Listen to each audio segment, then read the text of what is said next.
Right, welcome everybody to our regular council meeting for Monday, July 6th. Boy, it's already summer. It's coming. It's going by fast. We have all members of council in attendance. We also have both of our youth members in attendance as well. We acknowledge that this land is the traditional territory of the Three Fires Confederacy of First Nations, comprised of the Ojibwe, the Ottawa, and the Potawatomi peoples, and of the Huron-Wendat peoples.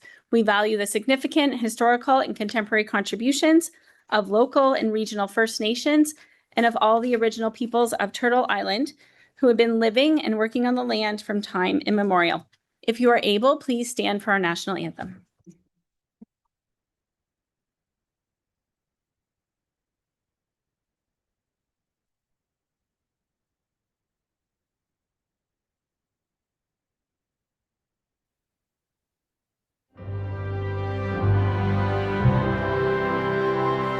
Oh, Canada, our home and native land, true patriot love in all of us command. Car ton bras sait porter l'épée, il sait porter la croix. Ton histoire est une épopée.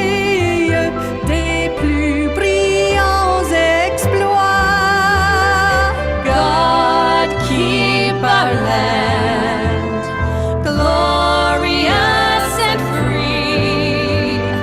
Oh, Canada, we stand on guard for thee. Oh, Canada, we stand on guard for thee.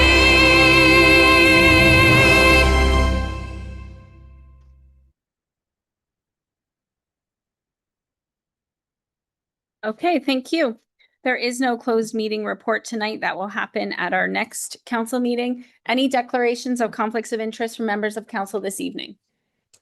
Seeing none, if you find yourself in conflict later, please let us know. At this time, I will just go to the CAO because there is a new face up here and I want him to be introduced. Thank you. Through the chair, I would just like to welcome Matthew Ducharme. He is our deputy clerk, and he is filling in for our clerk who is absent tonight. So welcome, Matthew. Okay, thank you. Looking for a mover and a seconder that the published agenda for July 6th as amended. We do have a few amendments tonight. So we do have a delegation that is registered 10.3.2. And we also are asking council to adopt that the mayor and CAO and members of council have remarks regarding this the snowstorm, the weekend. And we also have an item under new business by Councillor Hammond, a public service announcement on wild parsnip. So looking for a mover and a seconder on the amended. Deputy Mayor Shepley, Councillor Maguire-Blaze, any questions? All in favor? Opposed? That's carried. Looking for a mover and a sorry, we'll do the remarks. Okay, I'll be really brief and I'll share the floor with my fellow colleagues here. I just wanted to say thank you to the FunFest committee and all of our administration for surviving a whirlwind of a weekend, and to our hydro crews that were out from Enwin, Essex Power Lines, ELK Energy staff, Hydro One, all of those that came from out of town to help get us restored. I also just want to let everybody know that I did see our MP Chris Lewis at the parade, and we have a scheduled meeting with him tomorrow to talk about old business. About a year and a half ago, we raised a motion here that we send a letter to Environment Canada asking for better response and better communications and alerts on bad weather, because a lot of people didn't get any alerts on Friday night. So we're meeting with him tomorrow at 1 to see what we can do and how we can accelerate next steps to get more weather notifications. It seems like south of London, we're kind of like on a peninsula and we don't get a lot of notifications. And we have weather coming from us to us from all the lake bodies around us. CEO? Thank you. Through the chair. So as the mayor stated, over this past weekend, the Windsor-Essex area experienced a very unfortunate and severe weather, and it hit all areas of Windsor-Essex County. Luckily, we did have staff in most of our areas, and immediately after the storm hit, the following actions were taken. Public Works reported to the initial areas of damage. They completed proactive patrols to determine areas of priority, and tree cleanup began immediately, as did work with our utility providers. Community Services also reported to Parks to proactively patrol for any damages and remedies where they were required. During the weekend, our fire department attended 8 different calls. One was a structure fire, and each station was activated at some point over this weekend. Cooling centers were also activated across our municipality to assist our homeowners that were experiencing not only the heat wave, but also significant and prolonged power outages. These cooling centers continued all weekend long. We use the Essex Alert system, and we also advertise this through social media. The cooling centers were used by residents, and this is the first time that they were used in our mobilizing of any such cooling center. So that was very impressive to see. Overall, the response to this weekend's event was very impressive across the entire organization, from council to frontline staffs to our residents. It showed tremendous teamwork with each other, and a part of our strategic plan was that we wanted to keep our small town feel. And to me, that's exactly what we all did together with this weekend's events. Another part of this weekend was our Fun Fest. So while this was all occurring, Fun Fest was in a complete crisis mode. I understand that the committee's quick response to the emergency, as well as their recovery, are very commendable. I can hand it off to our Fun Fest committee chair if you'd like to elaborate further on the situation. Thank you. Sure, through the chair, thanks. Yeah. So just a brief update. Everyone's aware of the storm. Festival experienced an unexpected and severe thunderstorm caused significant damage throughout the fairgrounds. While the storm itself was beyond anyone's control, our priority from the moment conditions deteriorated was the safety of our patrons, volunteers, vendors, entertainers, and staff. As weather conditions developed, our committee remained in communication with the Town of Essex administration and monitored the situation closely. We communicated to attendees that bad weather was approaching and directed people to leave the fairgrounds area until the bad weather passed. We also informed people throughout the fairgrounds, should the weather become more serious, to seek shelter inside the arena and other appropriate locations. Once the storm intensified, we made the necessary decision to close the park and suspend festival operations. Like many others across the community, we experienced extensive damage to tents, equipment, fencing, signage, and other infrastructure. Despite the destruction, we're grateful that there were no injuries that were life-threatening, and a small number of individuals were taken to the hospital, but they are okay. Once the storm had passed and it was safe to do so, a recovery effort began. Our committee members, Town of Essex staff, emergency services, contractors, volunteers, vendors, sponsors, countless members of the community came together almost immediately. Throughout Friday night into Saturday morning, crews worked tirelessly to remove debris, assess hazards, rebuild damaged areas, and ensure the grounds could safely reopen. Every decision was made with public safety as first priority. We would not have reopened unless we were confident the site was safe for our guests.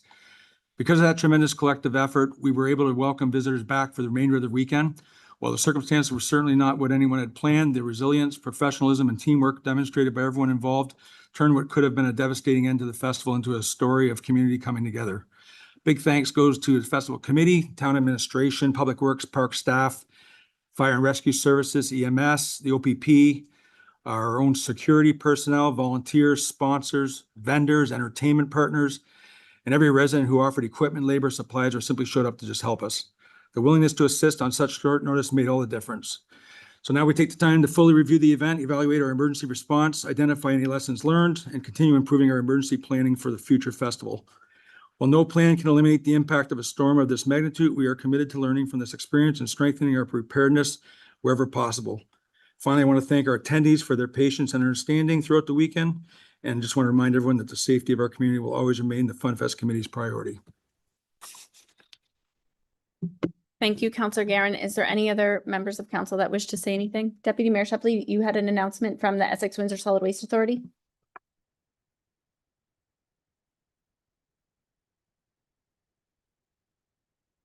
Yes, USWA has extended their double axle trailers to bring in debris for an extended period of time. If you have any branches and things that you need to bring there, they'll take them and you won't have to pay for that. Thank you. Anything else from any other members? Okay. At this time, I'll seek a motion to receive the verbal report. Councillor Hammond, Councillor Verbeek, any questions? All in favor? Councillor Guerin, you still have your mic on. I also just want to thank our social media crew. We did a bang up job, if I must say, on social media, getting out the word of those cooling stations. So that was really good. Looking for a mover and a seconder that the regular council meeting minutes held for June 15th be adopted as circulated. Deputy Mayor Shepley, Councillor Allard, any questions? Seeing none, all in favor? It's carried unanimously. Looking for a mover and a seconder that we adopt the special council meeting minutes for June 22nd. Councillor Mady, Councillor Haymond, any questions? All in favor? It's carried unanimously. Looking for a mover and a seconder that we adopt the special council meeting minutes again for June 22nd. Those were our walkabouts. It was well attended. Deputy Mayor Shepley, Councillor Allard, any questions? All in favor? That's carried. Now we move on to the exciting part of our evening. We have a public presentation to our 2026 Senior of the Year. So each year we get to pick one person to be Senior of the Year. And tonight I have a few little speaking notes. We have the pleasure of recognizing a very deserving member of our community.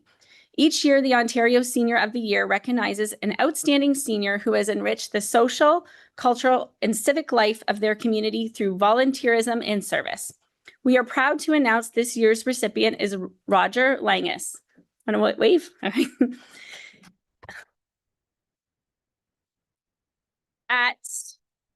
At 84 years young, Roger continues to give back in countless ways. He is an active volunteer with the Essex Gas and Steam Engine Museum, helping maintain the grounds, organize fundraisers, and support community events. For the past 15 years, Roger has been a proud member of the Red Knights Motorcycle Club, raising toys for local shelters each Christmas and participating in the Ride for Dad on his Harley Davidson. He has also supported Heritage Museum, taught firearm safety to youth through the Kingsville Sportsman Association, and remained active in his church community. Today, Roger's most important role is caring for his wife at home, a true reflection of kindness and dedication. Those who know Roger will tell you that if you need him, he will be there. Roger, thank you for your many years of service and for making our community a better place. It is my honor to present you with the 2026 Ontario Senior of the Year Award. Congratulations.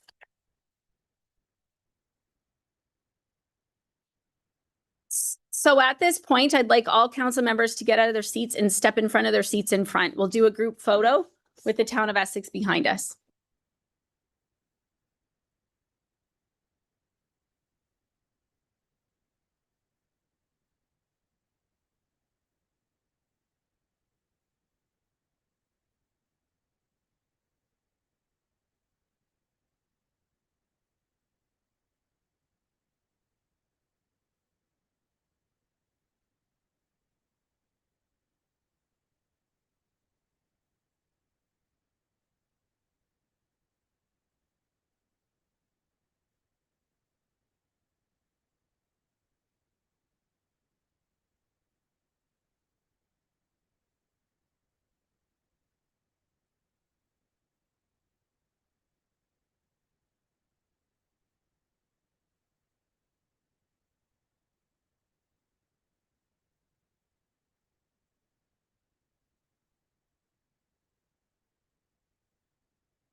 You're gonna come back to sound. Okay. Good. We'll have to do a photo. Just right into the mic. into, oh, haven't used one of these in years. Well, I don't know who nominated me, but if I do, I'll have to pound them. But anyhow, we, I appreciate this. Like I said, I'm going to be 85 in September, and it's a pleasure still being able to help people out, you know. And I do thank everybody for this award.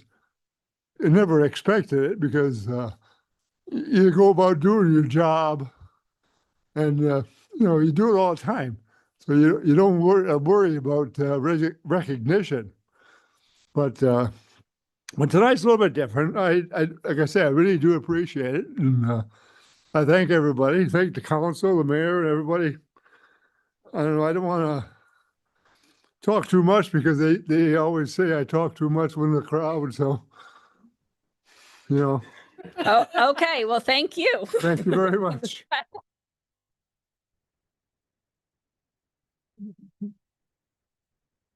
If you are with Roger's party, you may stay, but you can also leave if you want.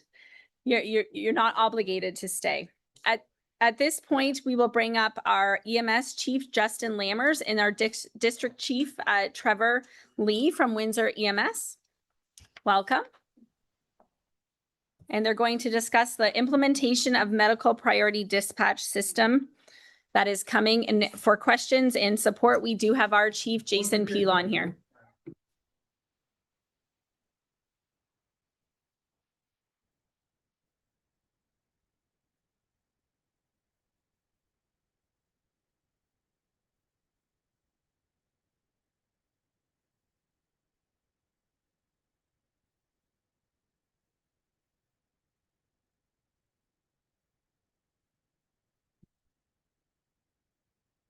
Thank you, Mayor Bondi. The PowerPoint up.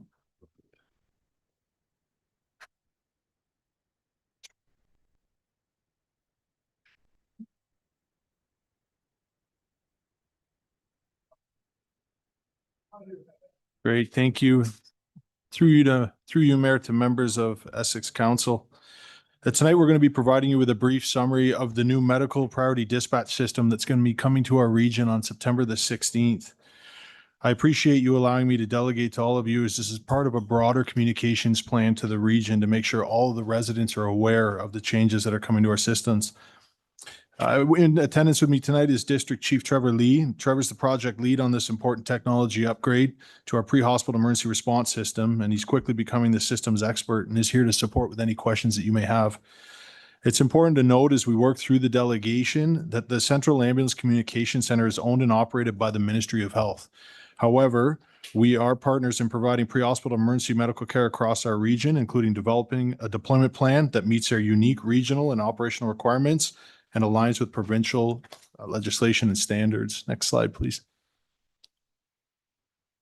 Just a quick agenda. We'll review the system, how it works currently and why we need modernization. We'll then review the changes with MPDS and we'll give you a project timeline. Next slide, please.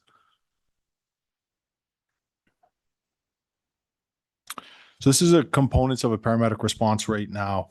So when you call 911 from your town, the call actually goes up through the Ontario Provincial Police to North Bay. It's called a public safety answering point. And the primary one is through the OPP. That's contracted through the County of Essex. They answer the phone. It's your typical 911. What's your emergency? Police, fire, ambulance. You say ambulance, it comes down to the Windsor Central Ambulance Communication Center, and that's located right off Rhodes Drive between Central and Walker. So somebody requires paramedics, it makes it to the Windsor CAC. They answer the call. They prioritize the urgency level of the call based on a series of questions. There's not a lot of thinking outside the box in that part of the business. It is an algorithm. It's called Dispatch Priority Card Index. And as you answer, you move down the cards and through, depending on whatever your answer is. It's very scripted. And the reason for that is it's based with to avoid risk. It's to make sure that we're not going off on a different route when a certain call needs to be handled a certain way. So Windsor Central Ames Communication Center will assign the closest or most appropriate paramedics to respond to the call at that time. Obviously, they arrive at the scene, they assess the patient, treatment, potentially transport, potentially not. If they do transport, we go to the hospital, transfer of care occurs, and then dispatch assigns the paramedics back to either station coverage or regional coverage, depending on what's happening, and the next call comes into the center. So again, if you call from the town of Essex, you're going to go to OPP. If you call in the city of Windsor or Amherstburg, Windsor Police are the primary, or the public safety answering point in that region. Next slide, please. So some of the challenges with the current DPCI 2 system, over prioritization of 911 calls as life-threatening emergencies. It is an older system. Again, it is very risk adverse, but what that does is it forces us to what we call code 4 lights and sirens. We're responding to these calls. We cannot delay them. Lights and sirens, the majority of the time, about 70% of our calls, we're going out lights and sirens. And then we get there and only 16% of the time are we returning lights and sirens. So you can see how far it's over prioritized. And in a current state with limited resources, aging population, growing call volume, it's really not an efficient way to run the business. It has a limited ability to distinguish low acuity from high acuity patients. So it digs deep, but it doesn't dig that deep and ask the questions we need. It creates challenges maintaining response time targets. Obviously, everything we do is how quick can we get to the patient side in those critical life-threatening emergencies, and that puts a strain on that. It puts a strain on our frontline staff. When you're constantly running on a code 4, you miss your lunch. You get to the end of the shift, you got end of shift overrun. You're not able to get off on time, and all that creates operational stressors and strain on a front line. It lacks diagnostic tools in the dispatch process. And again, we're back down to one of two priorities, code 3 or code 4. Just for the viewers tonight, a code 3 is what we call a low priority. It's an emergent call where there's no lights, no sirens, and we can delay it. So if somebody calls in, they get classified as a code 3. We can delay that depending on resources. If you call in and you're categorized as a code 4, we have to respond. And that's when you see times where we have limited resources on the road. That's when you can see Chatham coming into our region, because provincially, it's a seamless system for lights and sirens responses. Next slide, please. So we go from 2 call categories, code 3, code 4. We get down to 5, 6 call categories. Purple and red are our highest, purple being emergent and life-threatening conditions. This is time critical. We cannot delay those. Those go out automatically, lights and sirens, as well as red. So purple, you're looking at cardiac arrest, complete airway obstruction, a baby born with major complications to either the baby or the mother. These are things that we need to be there as quick as possible. But red as well, difficulty breathing, speaking between breaths, severe cardiac chest pain, extreme fall greater than 10 meters, or somebody who's unconscious. Orange is the next category. And the nice thing about orange is we're able to decide which ones we want to run lights and sirens on and which ones we don't. Some of the work we've done preparing for this moment and for this technology is working with Ontario Health and the Windsor Essex Ontario Health team. We were able to leverage some funding to get what's called IDS, Information Decision Support. And it allows us to see the patients that we're bringing in and what's happening to them when they get in the hospital. So if we're running lights and sirens on something and people are being discharged quickly and it's turning out to be low acuity, we can adjust our priority response on that and save those calls and put more trucks on the road, and vice versa. If we're bringing somebody in low acuity, but a lot of the time it's turning out to be something that's significant and requiring hospital admission and whatnot, then we can adjust and get there a little bit quicker. So it has a lot of flexibility. Yellow would be vehicle collision with low impact, minor injuries, somebody in crisis with mental health or fall down the stairs. And green is your lowest acuity. So it could be allergic reaction with rash or hives, an assault that wasn't recent, maybe it was the day before, a number of hours before, nausea, fever, toothache, things like that, all of our low acuity. Next slide, please. So MPDS, that's what it is, smarter, safer emergency response. Some of the benefits, as I mentioned, fewer lights and sirens responses, which is good for a number of reasons. Every time we go lights and sirens and we go through a red light and people have to pull over to the right, which we promote, please pull over to the right if you see lights and sirens. It's risk to the community. It's risk to our paramedics. It's risk to our team driving with lights and sirens on. So it brings that down. More accurate call prioritization, which is the big one. We are more often we're going to be going for calls that we know what we're going for, not that we get there and it turns out it's something else. There's medical oversight. There's a physician involved in this from the province, and it's evidence-based. It's not new technology. It's been around for quite some time. Just the province is finally getting to upgrade to it. It maintains response times for critical calls. So that's a big one for us. to make sure that the calls that count, we are able to respond. Workload balance, as I talked about, our team and our system overall, able to balance that. And it improves our deployment plan capability. So as we start to, we already have a couple alternate models of care where we respond differently. It starts creating some opportunities for us to get very specific in how we're responding and to make sure if we have an alternate model of care, we're sending the unit that's dedicated to that model of care, not a transport unit and then that unit that the previous version has. Our friends at Simcoe County Paramedic Services saw a 37% reduction in lights and sirens responses in their first year of MPDS. They dropped their end of shift overrun. They started being able to get their paramedics lunches. A lot of good success with this. There's a bunch of diagnostic tools in there that support the ambulance communications officers with the work that they're doing, which is important. There is a trade-off to this, though. Lower acuity patients may wait longer. So right now we do have times that we hold back those code 3 calls when we have limited resources to make sure that we're as best we can balancing coverage across the 2,000 square kilometers that we cover. And people would wait periods of time for a code 3 response.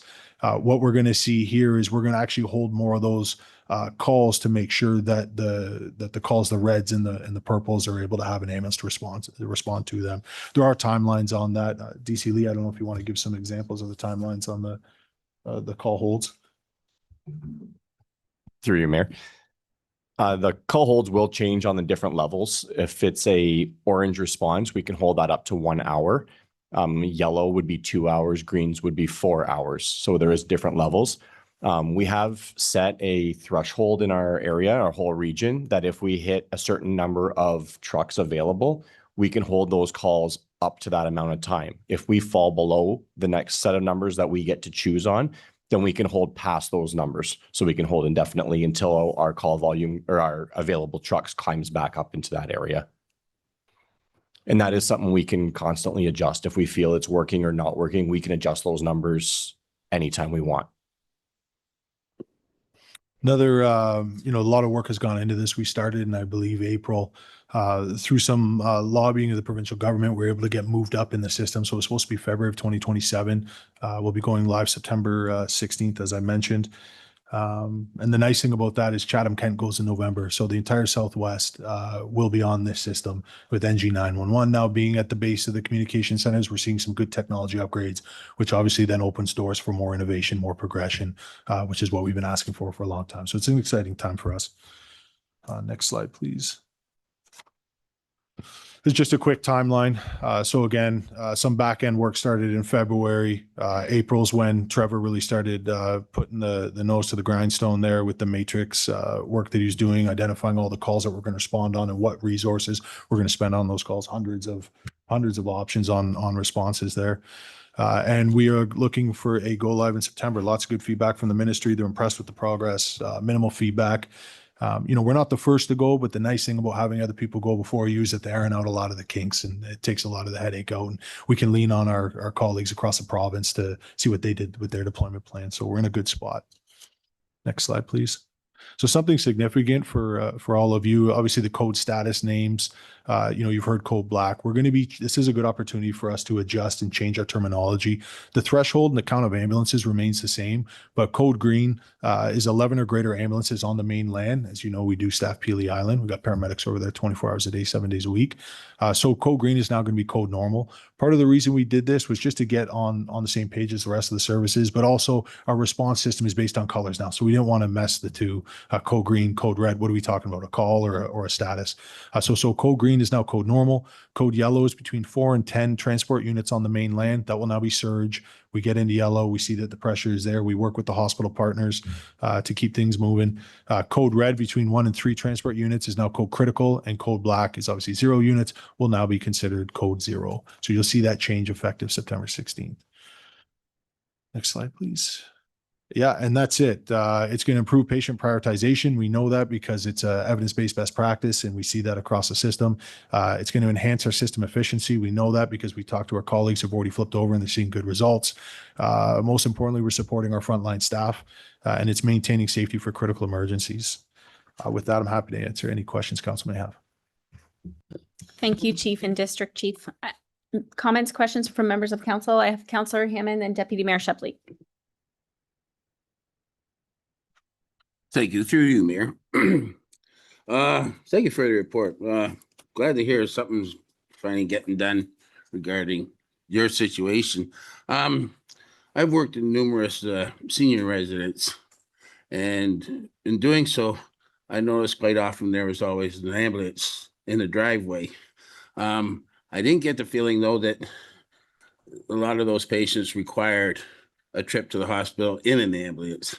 Has that part been addressed in this scenario here, or is this a part of the platform that if you call from assistance from a senior's home, you automatically get an ambulance? Through you, Mayor. If I understand your question correctly, the volume of paramedic responses to seniors residents, is this going to change that? Yeah. Okay. So right now, when you call 911, you're going to get an ambulance if it's a medical emergency. Obviously, at seniors residents, the majority of the population is seniors, and we get sicker as we age. So they do sometimes have high call volumes. We do monitor those call volumes. Short answer is this will not change the calls to seniors residents. It will not drop the calls. If anything, they might wait a little bit longer because it's going to be based on the condition of the patient. However, we do a lot of work in our community paramedicine program. We have funding from the Ministry of Long-Term Care for long-term care homes. Our paramedics are good at referring individuals who might need a little more care. We are on the proactive side of the business as well.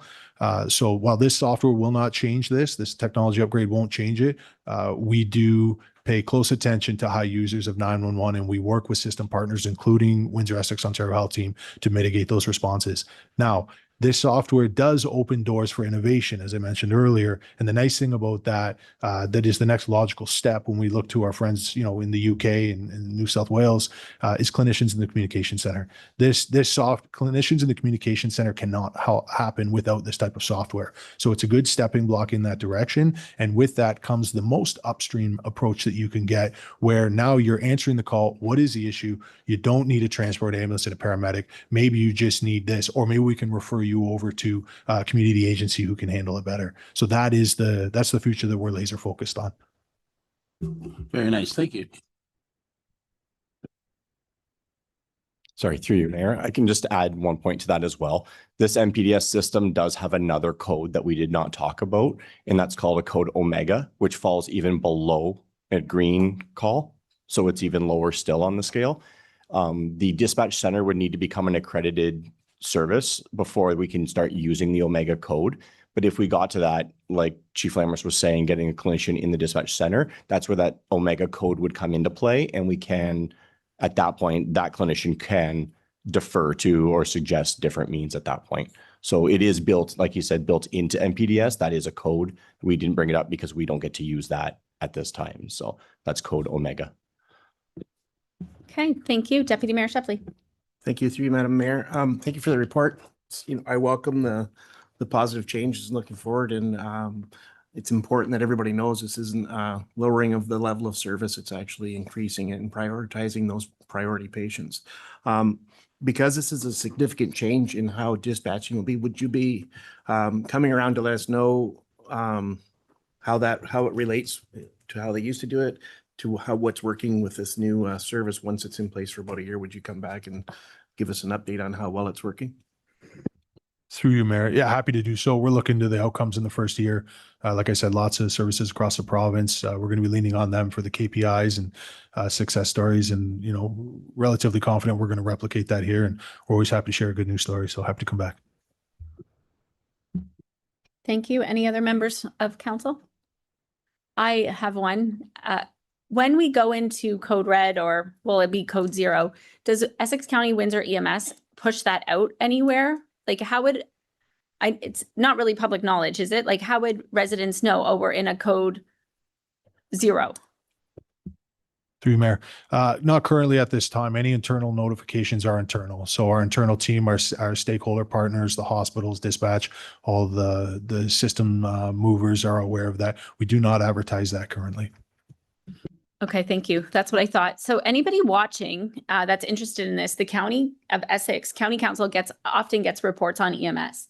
So same as if, I keep telling you to subscribe to our Town of Essex agendas, you can go on to the county website and subscribe to the county agendas and get all of the annual reports on our stats. I think annually you have a report on what was code reds, code blacks, and response times, which is pretty fascinating. At this time, looking for a mover and a seconder that Councilor Mady. Thank you, and through you, Chair. Just when somebody calls 911 now and they get, I'd say ranked, are they notified like, oh, okay, you're at a code green, it's going to be about 4 hours before we can come and see you, or? Through you, Mayor. Unfortunately, when you've called in and give your emergency, they can't tell you how long that's going to wait or which priority you are or where that falls, because you never know what's going to come in next. So you might call in with your specific emergency and you might be 2 people down the list. You don't know what that next call 10 seconds later might come in. That's a higher priority that has to get seen first. And then 10 seconds later might be another high priority. So you could keep getting shoved down the line if you're a low priority. Vice versa, you're sitting there and you started out as a low priority and things are changing as you're waiting for the ambulance to arrive. You can be upgraded to a higher priority and you might end up with that ambulance faster. So everything is based off the emergency in the moment. So you couldn't really tell the public an actual wait time that would be an accurate judgment for them at all, unfortunately. So thank you. And then the follow-up to that, I think you just kind of answered it that. So if you are waiting and your condition worsens, you should phone back right away and let them know. Through you, Mayor. There is a callback order set into the algorithm and how this works. So if you are waiting, depending on if you are a green, an orange, yellow, and orange, as your wait, depending on which one of those are, depends on how frequently the ambulance call officer has to return that phone call to you and check on you. But every single time that they get off the phone with you, they do remind you if you're to worse or change in any way, please call back and let us know. So they will set in if it's every 30 minutes, every 60 minutes, depending on which priority it is. But if in 10 minutes you feel worse, you're welcome to call back and update them of what your condition is. So there will be a check-in regularly until that ambulance is sent.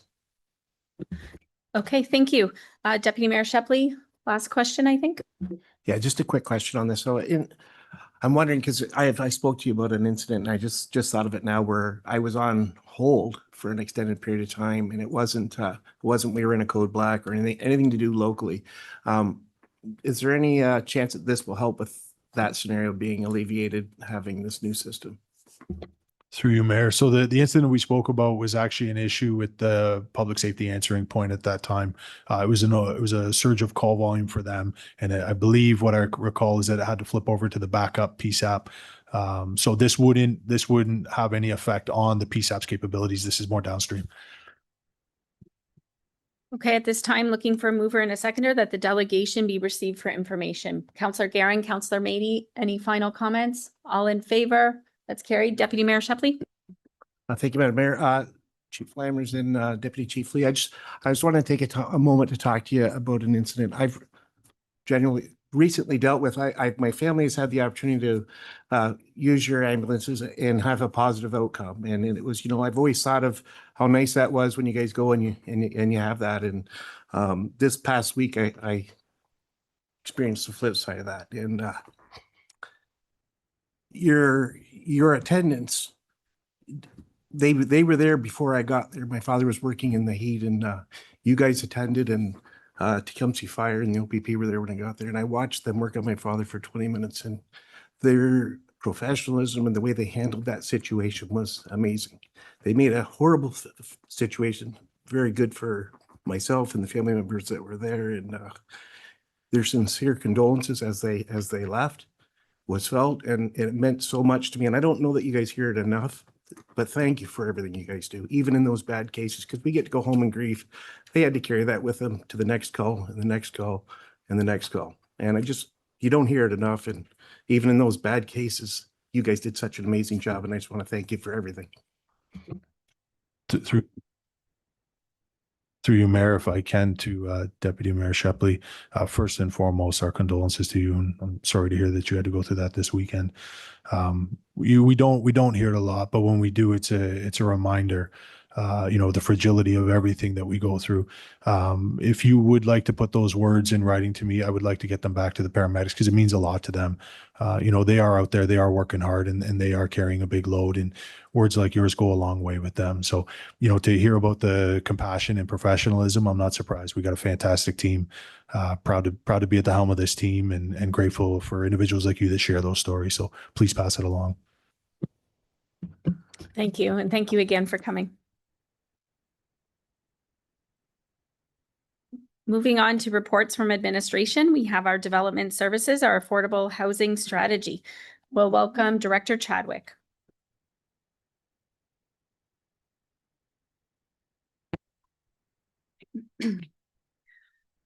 Well, thank you, Madam Mayor, and good evening, Council. As directed by Council in mid-2024, the town's Affordable Housing Task Force brought together a diverse group of professionals and community representatives with expertise in land use planning, housing development, real estate, social and community services, finance, housing policy, the nonprofit housing sector, and of course, a couple of counselors. In fact, we do have a few folks that are in the audience tonight from the task force. For the past 2 years, the task force members have brought valuable insight into the barriers and opportunities associated with affordable housing in Essex. So as we know, the province has designated the City of Windsor as the region's service manager to administer housing support services, including within the town of Essex. So the town's affordable housing strategy has therefore been intentionally designed to focus on practical actions that are within the town's municipal jurisdiction to support the creation of affordable housing. If we can have Ms. Phoenix now pull up the strategy, and we can actually start with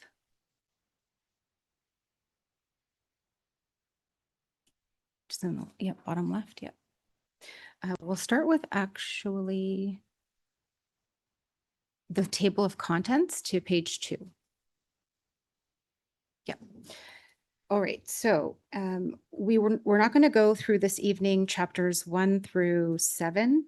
Those sections are quite important to setting the framework for the strategy, including exploring the definition of affordable housing, as well as how the region's affordable housing strategy played a role in the town's efforts. But we will jump to, actually, we're going to jump to Ms. Phoenix, page 20, which is chapter 6. Next slide, please. Next slide, please. Thank you. So this table here identifies the need specific to the town of Essex. The table here was identified in the county's housing needs assessment as a part of the region's affordable housing strategy. So as you'll see here, the county has identified a need for 170 affordable housing units and 60 deeply affordable housing units that would be required to meet our population forecast to the year 2035. So the question the task force asked itself and asked ourselves was, what strategies and what tactics does the town have control over, and what can we do to contribute towards helping to create and build more affordable housing units in the town of Essex? So to Ms. Phoenix, we can now jump to chapter 8 on page 25. Next slide, please, sorry. So the task force has organized action items to addressing barriers into 4 primary objectives: streamlining approvals, reducing land and development costs for affordable housing, increasing the range of housing options, and improving community awareness and support. Within each objective, what you'll find over the few pages is that the action items have been identified as both priority actions, which are laid out in chapter 10, if Ms. Phoenix would like to continue scrolling through, and also medium to longer term actions which are laid out in Chapter 11. So we won't go through page by page, but certainly as Ms. Phoenix can go through, under streamlining approvals, the task force recommends the town should consider fast-tracking planning and development approvals, exploring a development coordinator position, which ironically we have retained. Under the reducing land and development costs for affordable housing, the task force has a few recommendations here, both priority as well as medium to long term. Those being to identify opportunities to make land development ready, exploring financial incentives and grant programs, and assessing even the development of a housing first land strategy. Under the increasing, you can scroll up actually, Ms. Phoenix. Yeah. Even keep going under Chapter 11. Yes, exactly. So increasing the range of housing options, the task force recommended that the town should consider encouraging a greater diversity of housing forms and unit types, supporting additional dwelling units and gentle intensification. And then lastly, under improving community awareness and support, the task force recommends the town consider increasing the public understanding of housing affordability issues and telling our story, building community support through engagement and education, et cetera.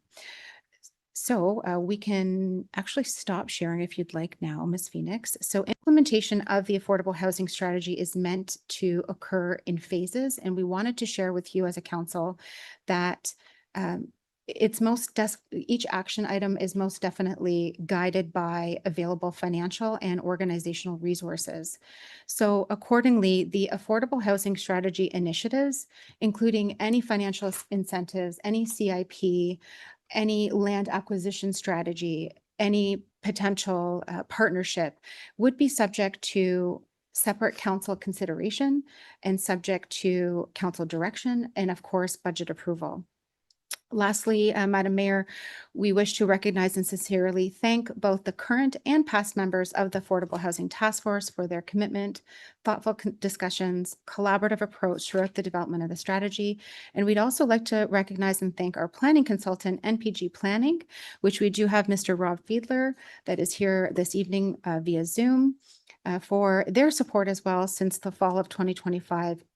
Without NPG support, we would have had a difficult time in consolidating all the work that the task force completed and wrangling in the amazing work that the task force did complete into a more digestible format. So with that, Madam Mayor, we can take a pause before we move on to the next topic under this report, which is the subsidy program, if you'd like to receive questions. Thank you, Director Chadwick. And I personally want to thank you for your time and dedication to this project. I know it took a lot of bandwidth from your department, but we appreciate it. It was a really important priority this term of council.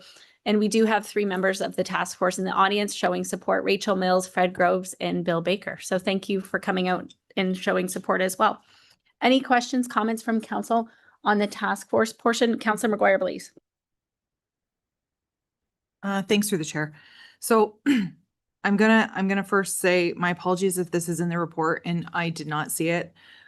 With the weekend, I didn't get to read it. I usually like to read it 2 or 3 times and I did not get that opportunity. So my question is, did the task force evaluate all of the current existing affordable housing that's currently available in Essex? There's that question. And then I had the question of how, like, we define affordable housing as 30% of someone's income. That's a really hard definition to use because what if a person's income is $0 and 30% of 0 we know is 0? So to that person, it's a free home. So how do we define it without saying 30% of someone's income? There has to be, in my opinion, a number put on it. And $400 in rent for a 2-bedroom apartment is just not, that is not anything that any landlord can attain. So how do we define it appropriately for the community? And did we take a look at all of the affordable housing that we already have? Because we're looking at trying to get 170 units in the municipality of Essex. When I think of affordable housing, I think of 189 Talbot, Orchard Park Co-op, Cranbrook Street, Bryan Avenue Apartments, and Viscount Estates. those to me, just in Ward 1, are 5 developments that I would think would be affordable and attainable. Can I get a little bit of clarification there? Thank you, Madam Mayor. Through to Councillor McGuire Blaze. So I may defer the second question related to the definition of affordable housing to our colleague, Mr. Fiedler. The question on evaluation of the affordable housing units within our municipality. So the table that we brought up earlier, which identified the housing needs in the town of Essex, that data was taken straight from the county's regional affordable housing strategy and the housing needs assessment that was completed as a part of that strategy. So what we have here before us is data that was provided to the town. We would happily revisit those numbers. It was identified by the county that the town of Essex has existing community housing units, 161 units. Whether the what is made up of those units, I suspect, although we will confirm that those numbers may just be units from the Windsor Essex Community Housing Corporation. We can certainly look into it. And how we may be able to do that is present that to council in the form of our own housing needs assessment. So we're in the midst of initiating our own HNA to really drill down those numbers and to really look at not only do we require 170 affordable housing units and 60 deeply affordable housing units, but how should they be? What types of housing types should they be? For example, multi-residential or townhome units, for example, rental versus ownership. So the deeper dive of the HNA will assist the town in identifying exactly what our needs are, but we can at the same time confirm how the county derived 161 community housing units. If I may, Madam Mayor, defer to Mr. Fiedler for the question on the definition of affordable housing. Hello, can you hear me? We can't really hear you. Uh-oh. Am I coming in faint or? Okay, we can hear you now. Okay, that's better. Yeah, no, I sometimes have problems with my microphone, so sorry about that. To the councillor's question, we provided a number of ways in which affordable is defined in the context of housing. The actual strategy doesn't recommend that you follow any one definition, in large measure because the strategy is you're going to use this in some ways to link up with funding opportunities and other reports which have different definitions of affordability. But on a very basic level, the provincial planning statement has a definition of affordable for both ownership and rental. That is essentially the same as what is provided in the Development Charges Act when you wish to exempt development charges for affordable units. The National Housing Strategy uses, in essence, like thresholds based on household income as a percentage of an area median. I'm not 100% sure what they do when a person has zero income. I think I'd have to follow up with the Windsor Essex community housing people to understand what they do in that circumstance. I don't think it sets your housing cost to zero, though. Okay, thank you.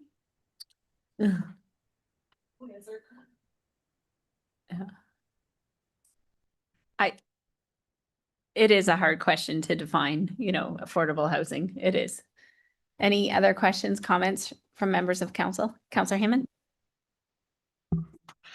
Yeah, I too, just on behalf of the Affordable Housing Committee, wanted to thank Lori and her team for all the hard work that they put in towards this. If it wasn't for their drive, this would have never got taken care of. Thanks again, Lori.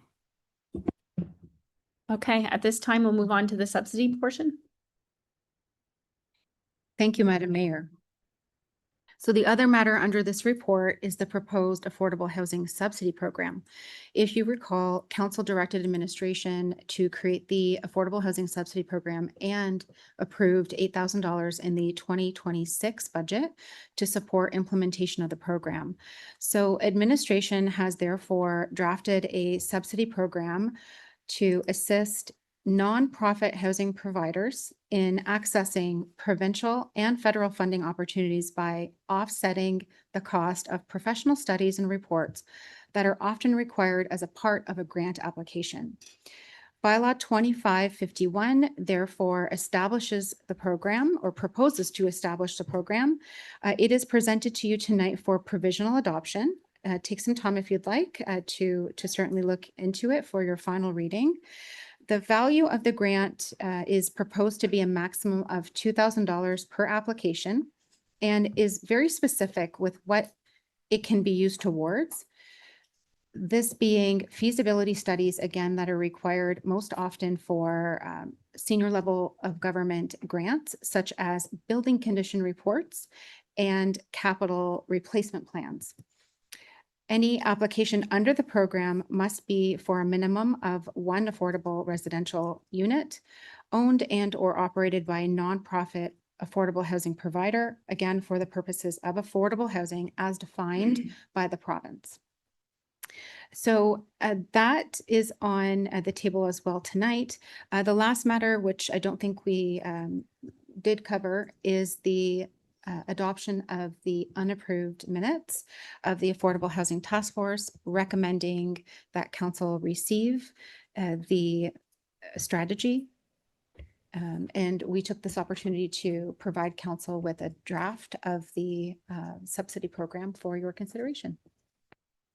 Thank you, Director Chadwick. To the subsidy, I have Deputy Mayor Shepley. Thank you, Madam Mayor. Through you. One of the things we did on the Finance Committee was we incorporated some accountability into the funds that we give out. And I'm wondering with this grant application, if they apply for it and they use the $2,000, but they don't actually apply for any grant. I mean, I wouldn't want them to have to repay it if they were unsuccessful. But if they did the study, took the $2,000 and didn't apply, weren't accountable for how that money was used after the fact.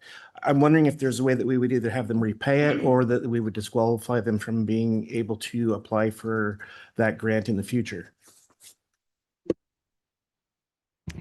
Through you, Madam Mayor, I may defer actually to Director Rowe. So we did build measures into the program to ensure that the funds were going to be used specifically for a study, in that it operates as a direct payment program for the consultant. In other words, the town would issue payment directly to the consultant or the professional service provider rather than to the owner of the affordable housing unit. We then built measures into the program to ensure that a quote would be submitted first and foremost, that the town would determine how much work, if any, would be eligible for funding, that we would request any additional information if required, that the study would need to be then deemed satisfactory to the town as well, and that we would review the any documentation required as a part of that submission, and that we would verify that the services are eligible under the program, meaning that the study needs to be completed as a part of a grant application. Good question and good answer. Director Rowe, did you have anything you wanted to add? No, this is pretty good. Any other questions on this part of the report?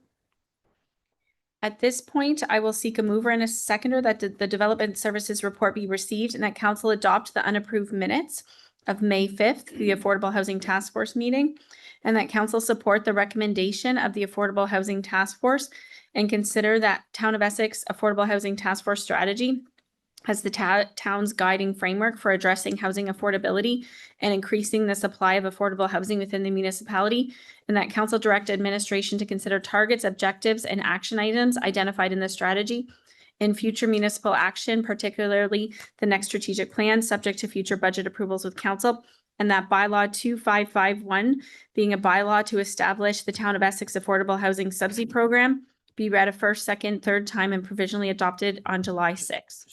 Oh, yeah. It's just first and second reading tonight.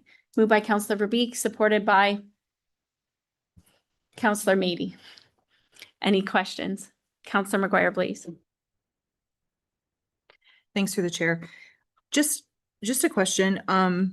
Last council meeting, we decided that we were going to apply for a grant that would help build homes and remove development charges. If we said yes to this, does that put any red tape up for the developments that would happen? Would that defer anybody so that way we couldn't reach those thresholds that we need to reach to get that grant funding? Through the chair, no, I do not believe so. Typically, affordable housing is exempt from development charges currently, and so they weren't included in any of our analysis for the grant. So just through the chair to follow up, because again, my apologies if I misread this. It said somewhere about there had to be 20% in a development for affordable housing. We were asking developers to make sure 20% was affordable housing. If we have a developer who doesn't want to have any affordable housing, they just want to go and build 500,000, $1 million subdivision units. Would we say no to that? Because now we're saying you have to have 20% in affordable housing. And then my thought process was, well, we might not be able to meet the requirements for the grant. Through you, Madam Mayor, excellent question. We grappled with that oftentimes at our Affordable Housing Task Force meetings, in that how can we enforce the requirement? And when I use the word requirement, it is a policy in our official plan to encourage, and that the target is there to meet affordable housing targets as established by the county in this case. The thing that we grappled with is that we have no means to force a developer. And so we can certainly make it palatable. We can work with agency partners. We can encourage developers with other incentives and other initiatives, whether it being a former, closed high school, whatever it may be. There is no teeth, unfortunately, to force a developer to require affordable housing units, but it is a target that is encouraged and is a guideline that is out there for the municipality over the course of the official planning period. If that helps answer your question, and then whether or not, if we do not meet our affordable housing targets, it does not risk the grant that we've just applied for.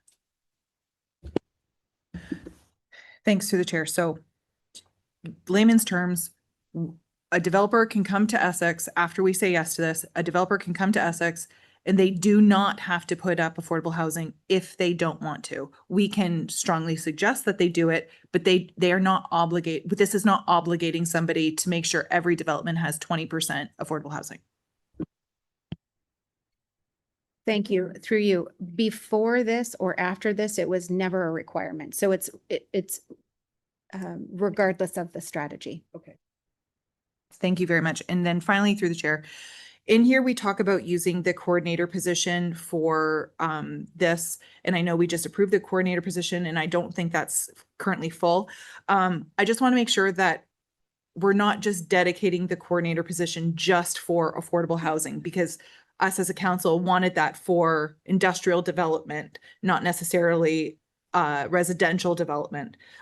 So how will that be divided when we now say, okay, on top of the industrial, which is why we hired this person, we're now adding affordable housing, what the task force is asking for? How does that look? What is that, the percentage of their time going to look like? Through you, Madam Mayor. So the development coordinator position was not solely created for industrial development. We saw a need to address development across the board.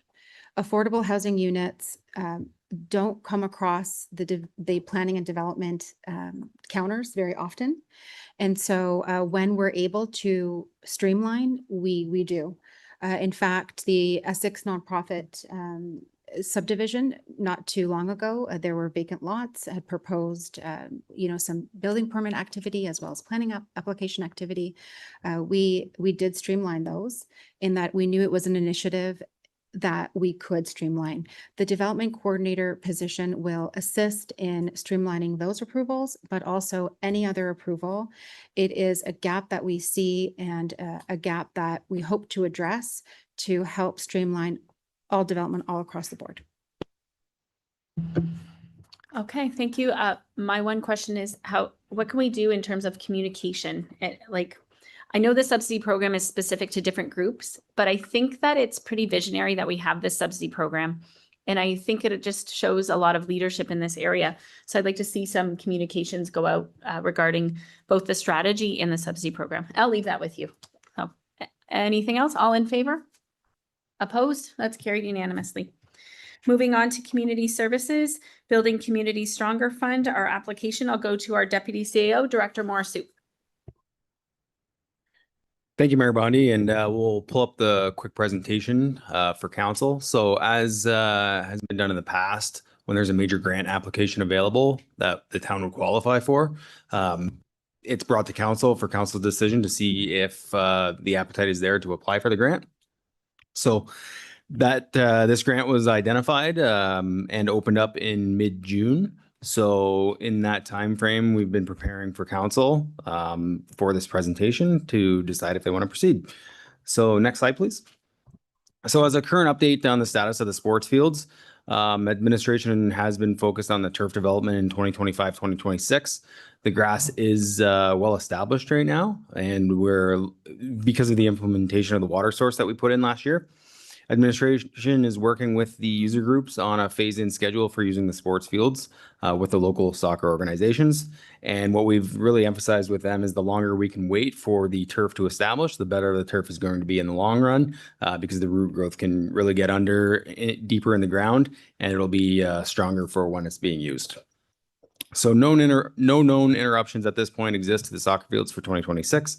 And we are working with the infrastructure team to see what the current update is for the Hanlon extension. Next slide. So the phase-in plan, phase one, as I mentioned, was completed. So we received a $750,000 federal grant to do that project. I created 6 soccer fields, 4 senior and 2 junior, created a portion of parking lot B, completed some general site work and drainage, added 2 stormwater retention ponds. The east access road off of Batten Side Road was put in to enter into the complex. And again, I mentioned about establishing turf, which is ongoing. So for this grant, so the Build Community Stronger Fund is a direct stream. It can provide up to 40% of the project cost to a maximum of $100 million. So the project cost is, excluding the stadium component, is estimated to be $13 million, of which $5.2 million can be funded through the grant if we were successful, $3.349 from investment income, $500,000 from development charges, $500,000 from parkland reserves, and then the balance of the funding would be from long-term debt at $3.451 million. Next slide. So this is the balance of the project right now. This is the full project scope. So it does show in the original plans that there was room to put a sports stadium, which is that red area. So that's the area that we had proposals and an RFI put out for.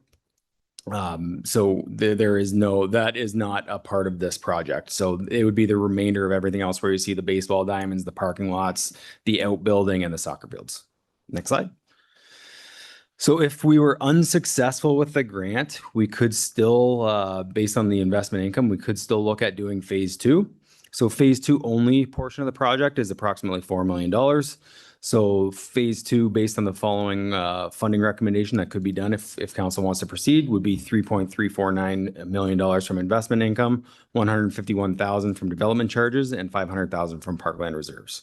And phase 2, if it was to proceed, would cover general site work, which would be the electrical, sanitary, and water for the outbuilding to get that roughed in and get that major infrastructure on site. 1 multi-use baseball diamond, which would be upgraded later on with a mound for hardball. Parking and access roads, parking lot lighting, and consultation design and contingency costs.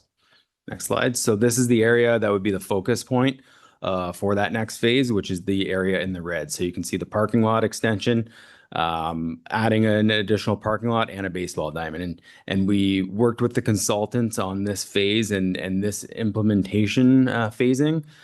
Because of the infrastructure that has to go in, we don't want to later add infrastructure when we've already got roads. We would have to tear those items out. So it really made sense from a phasing point of view that this be the phase 2 portion. Next slide. So the current phase-in plan for phase 3 would be the outbuilding, but that the future phasing can be, we did receive some feedback, so we can look at the future phasing, but as it stands currently would be $3 million for an outbuilding.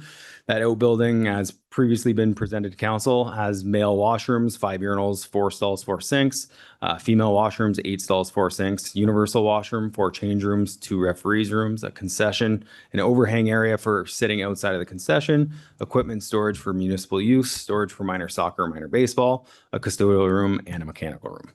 And that was shown to both baseball and soccer groups. And they both indicated that they liked that design and it would work for them. So this is a mock-up of what it would look like.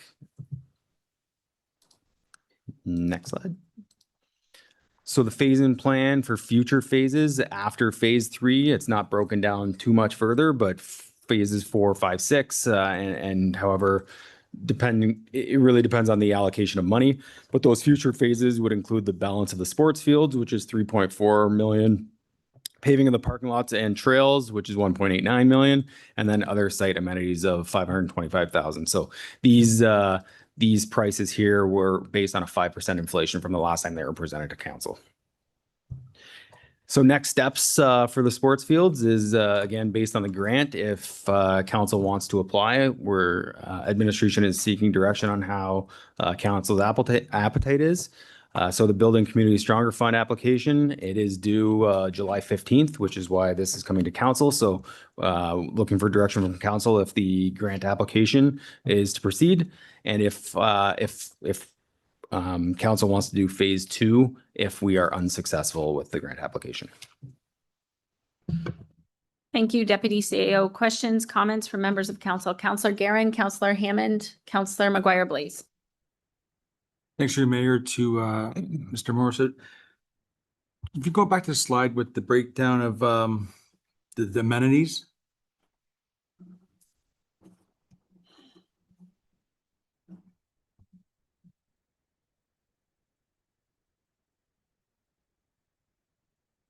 Yeah, that page right there.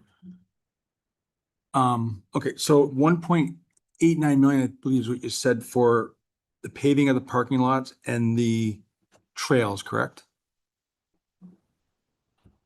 That page right there, yeah. So 1.89, if I'm reading it right, 1.89 is almost half of what the 1.89 million is just for paving parking lots and trails. Was there ever any consideration of doing just gravel parking lots, maybe not doing the trails and putting a little bit more of that money towards a second baseball diamond?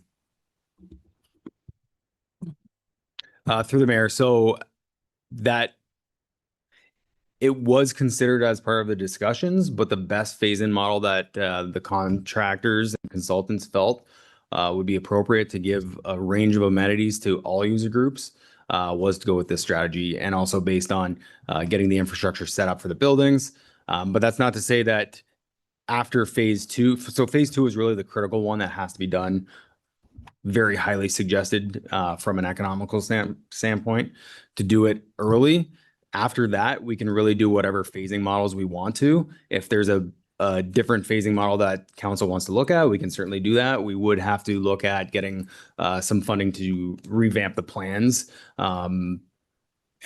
It wouldn't be too expensive, but we would need some sort of funding model to pay for the architect fees to build another phasing model and give some quotes on what that would look like. But any phasing model could be determined, but it wouldn't be administration's recommendation or the consultant's recommendation to change from the outset of phase 2. Now, in terms of the The parking lots and the trails, that from my understanding is the hard surfacing portion of those.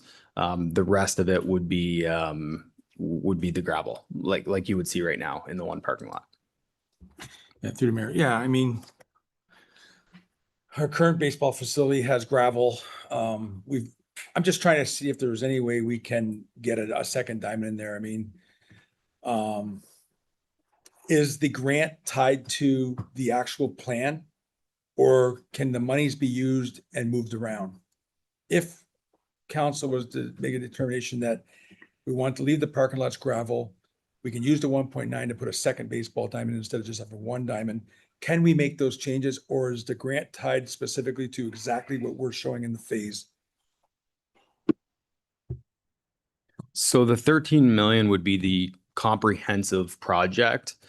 So all of those models would be in there already. So we would be getting all the baseball diamonds, we would be getting all the parking lots. So the only way that it would really matter is for if we broke things down into separate phases because we were unsuccessful for the grant.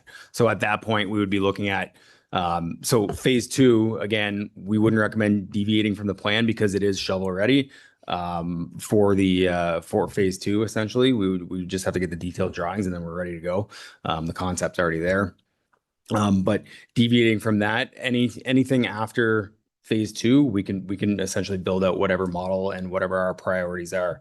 So if it's better to do the outbuilding later on after we get some additional baseball diamonds, we can certainly do that. I mean, there's pros and cons. You could accommodate more baseball users to be able to do that, but the con is that it's harder to run tournaments or things like that because now you don't have washroom facilities, you don't have a canteen, you don't have those other items. In terms of operations, it's a little bit more difficult because now we have to drive equipment from the arena over there. Can be done, of course. It's just a little bit more inconvenient and time consuming. So it's weighing those pros and cons, and ultimately we're here to try and make the user groups as happy as possible. So if council wants to see some other direction, we can certainly look at that. Okay, Councillor Hammond and then Councillor McGuire, please. Excuse me, thank you through you, Mayor. To administration, what is administration doing to entice participation from Harold, Colchester, and McGregor residents to use this new $13 million sporting facility?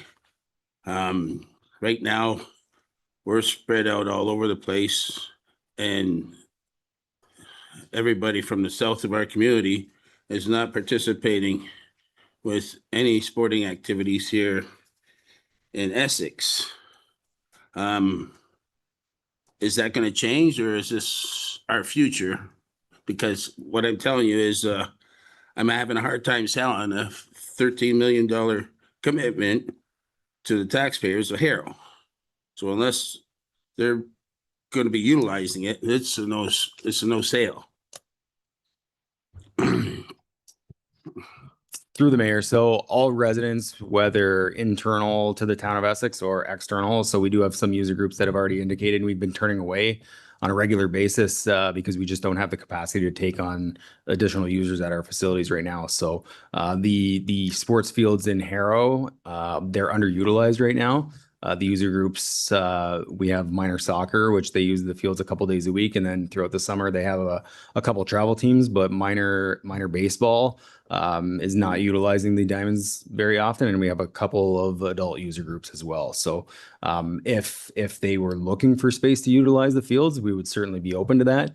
But the primary study of this project was really focused on the user groups in Essex, bringing in additional user groups that have indicated that they want to utilize the sports fields in Essex Center. And some of those, a good example is adult softball. That's something that we haven't had for a number of years, but we continue to get contacted for groups that want to do that, but we just don't have the current facilities to be able to accommodate it. So you're saying we have underutilized facilities already. Why are we building more? You're more than welcome to come out to Harrow and participate out there if you don't have the facilities here, right? Or is it just that you don't want to go out there, you prefer to do it here in Essex? Through the mayor. So this plan was based on direction from council in the past on user groups needs for Essex Center. So I can't specifically answer that, but I do know there's a demand from our users in Essex Center that are looking for these fields. And being directly in the center of the county as well, we do know that there's pairing municipalities that would users from other areas like your regional teams that would be looking to use these facilities as well. Thank you, Deputy CEO. Councilor McGuire, please. Thanks through the chair. Just a quick comment that with this grant, we're not asking for $13 million. We're only asking for 3. So I think it's a great opportunity for us to apply to get the additional funding from the federal government. These opportunities aren't coming at us right, left, and center. And every time we've tried to apply for the province, it's been declined. So this is a different grant funding source. So I think it's a really great opportunity for us, and I do want to approve it. Can I just pull up the slide that has everything? Because I'm just confused as to what we are. Like, if we say yes and we go ahead with the grant funding, the 13 million, is that getting us everything that we see here, not just phase 2? Like, what are we omitting from this? Just the football stadium. So if we say yes and we get this grant, we're going to have the 6 soccer fields, which we already have. We just aren't using. We're letting the grass grow. We're basically getting the additional parking lots, and we're getting 5 ball diamonds and the washroom facility. Is that correct? Through the mayor, that is correct. And the walking pathways around the vegetation and trees and all of that stuff. So it would be the comprehensive plan that you see in front of you, minus the area in red, which would be the sports stadium. Perfect. And then further through the chair, that sports stadium, would that be like an additional phase, or would that be something we might try to contract out, or would we be asking user groups for sponsorships or fundraising? What's the plan with the football stadium there? Through the mayor, that is the area that we had as the RFI that was recently put out, and determination on that area. Perfect. When the time's right, I would like to pass this, Mayor, when the time is right and after everyone has had their say. I would like to be the one to approve this. I would also like to add in there that I think that if we don't get this grant, and I don't know how to do it properly, that we now have it broken down in the slideshow. So I would like a copy of the slideshow, because I don't have it, or I couldn't find it if it's somewhere. I'd like a copy, but I'd also like us to say to the user groups, look at now, this is how much the washrooms are going to cost. Let's fundraise for that. And I'd like to put that out there and put that back on user groups, put that back on for sponsorship, now that we have some cost associated with that. So however we have to word that when the time is right, I would like to do that. Okay, thank you. Councillor Meady. Thank you. And through you, Madam Mayor, I just wanted to clarify on that. In order to get the 13 million grant, we actually have to put up about $8 million, right? Not $3 million?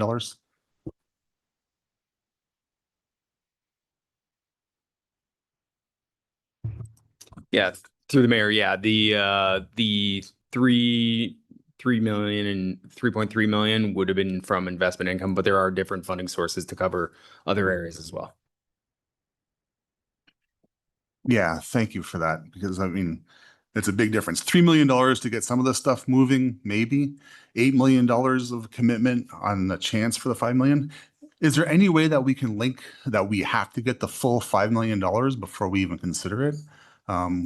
Is there a way that, like, I'd be concerned we put up the full $8 million of, money, and the government maybe only gives us 3 million. Then we have to put up another 2 million again, right? Is there any way to hedge against that?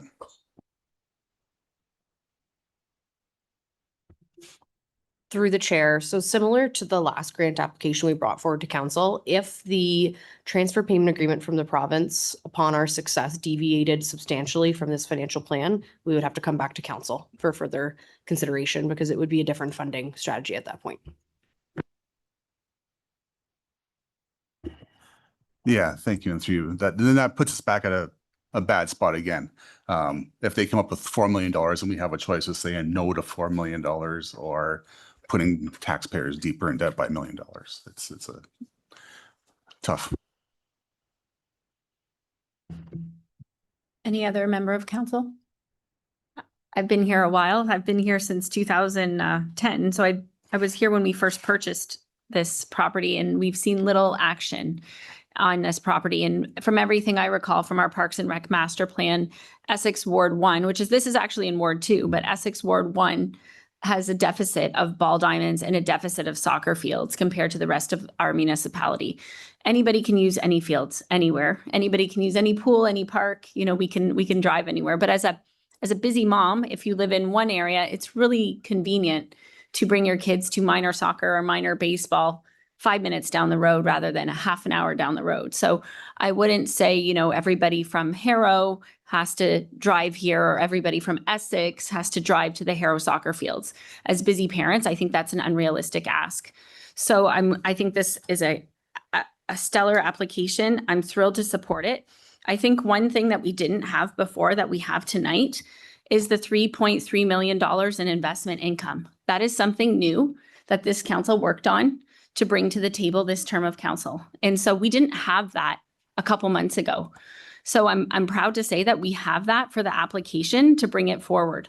So I'm hoping that council does support this. And this is one of the times where when we have wards, it's hard where we want to see everything in our wards. And I'm trying to think globally of, equal amenities across the board. So, we have to stop saying north, south. We have to think of what is good for a lot of people in a lot of areas. And I think this is good. Councilor McGuire-Blaise, you would like to make the motion? Yeah, I would like to make the motion and include that if the grant is not included, that we go out to the user groups with the different phases and the amounts needed if the grant is not obtained. Okay, thank you. So I just want to wrap my head around this, that we're moving forward with the application as is. Also that do you want it to come back to council if we don't get the grant? I think it would be great to come back to council if we don't get the grant to have the discussion. I also believe that we should direct administration to develop sponsorship packages that have financial numbers in there to start to put some, a bench is 2,000 and a tree is 3,000. And I'm wondering if that could be part of your motion. That's something that I think we were looking for. And Deputy Mayor wants to second it with a comment. Yeah, I didn't comment yet, but I want to second it. And I think, I sat there at Roma and I know with the provincial government, without any, and I hate to use the term because I really dislike it, without skin in the game, they're not going to look after us on this. And I think this is an important step in getting some support from our upper levels of government. So I do wholeheartedly support it. Okay, comments to the motion? Councillor Guerin? Thank you, through Mayor. Yeah, this is a federal grant. It's a little different than the ones we've been applying for. We needed this facility even before they even bought the property. Past councils have, for whatever reason, not been able to find or have not put the money towards it. It's costing us a lot more today than it would have cost us years ago. I'm still a firm believer that if we get some people playing on that field, that it'll just generate more interest in league play, not only from Essex Ward 1, but from like Director Morris said, from outside of our Ward 1 and even outside of our town. I think if we build it, I think there'll be lots of people that would be interested in playing on it for years and years to come. So I'm going to support it. Now's the time. Do our youth reps have any comments? Through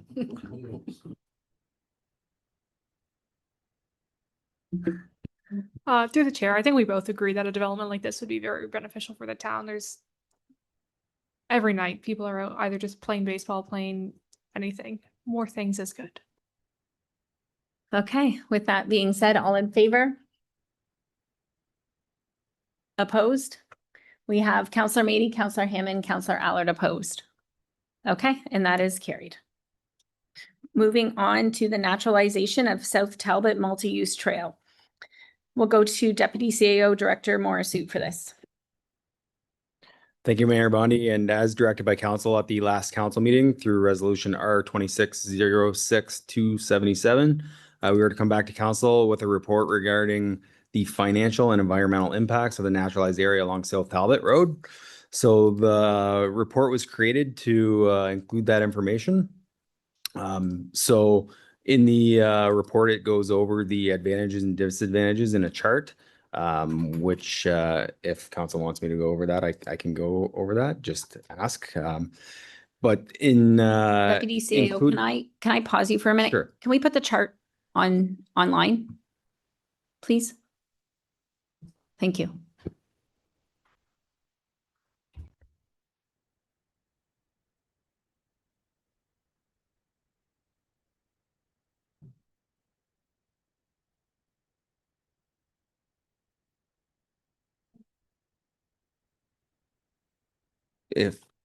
Can you actually scroll up a couple pages? So the chart I was referring to for this circumstance is the advantages and disadvantages in the report.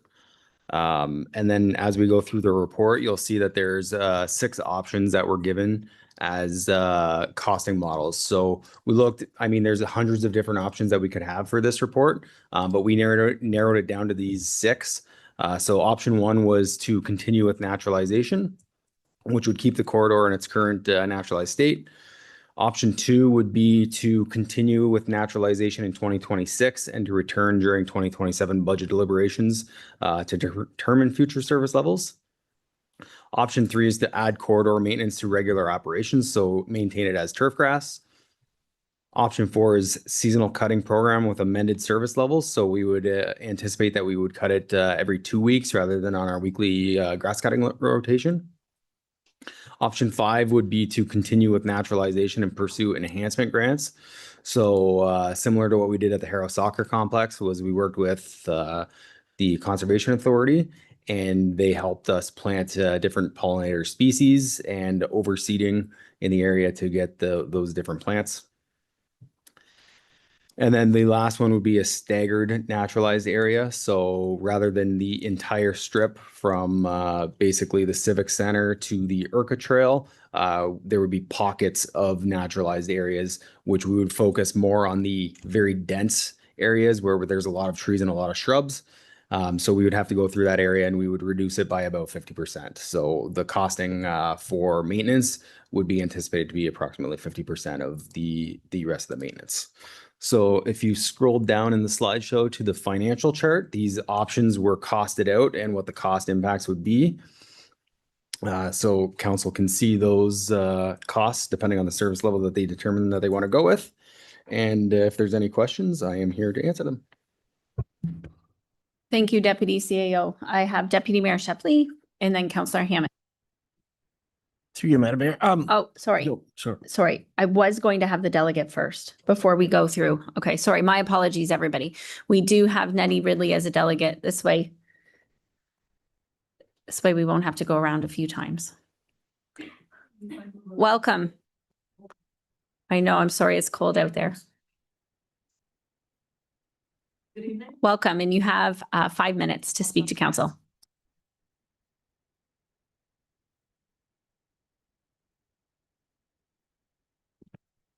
Testing, okay. Good evening through the mayor, deputy mayor, council, and good evening, admin.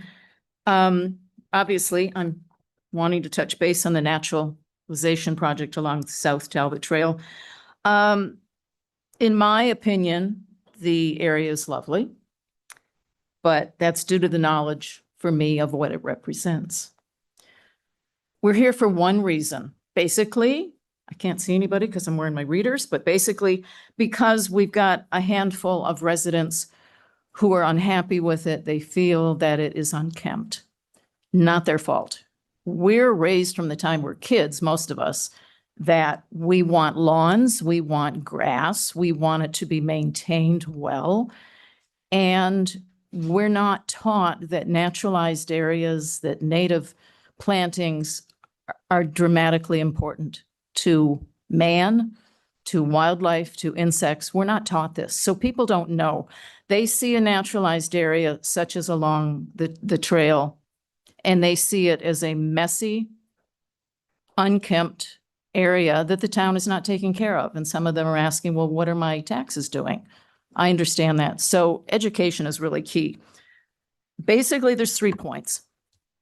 Cutting grass is bad. Naturalized spaces are good, and we need education for acceptance.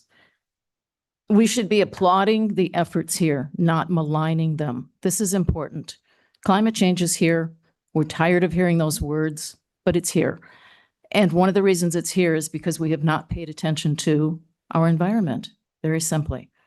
Naturalized spaces are helping to turn that around, maybe to a small degree, but they're helping to turn it around. Environmentally, the initiative is a positive.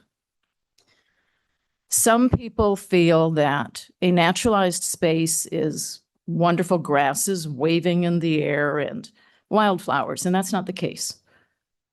Very often a naturalized, truly naturalized area, as nature would create it, is random. It's chaotic, and we're not accustomed to that.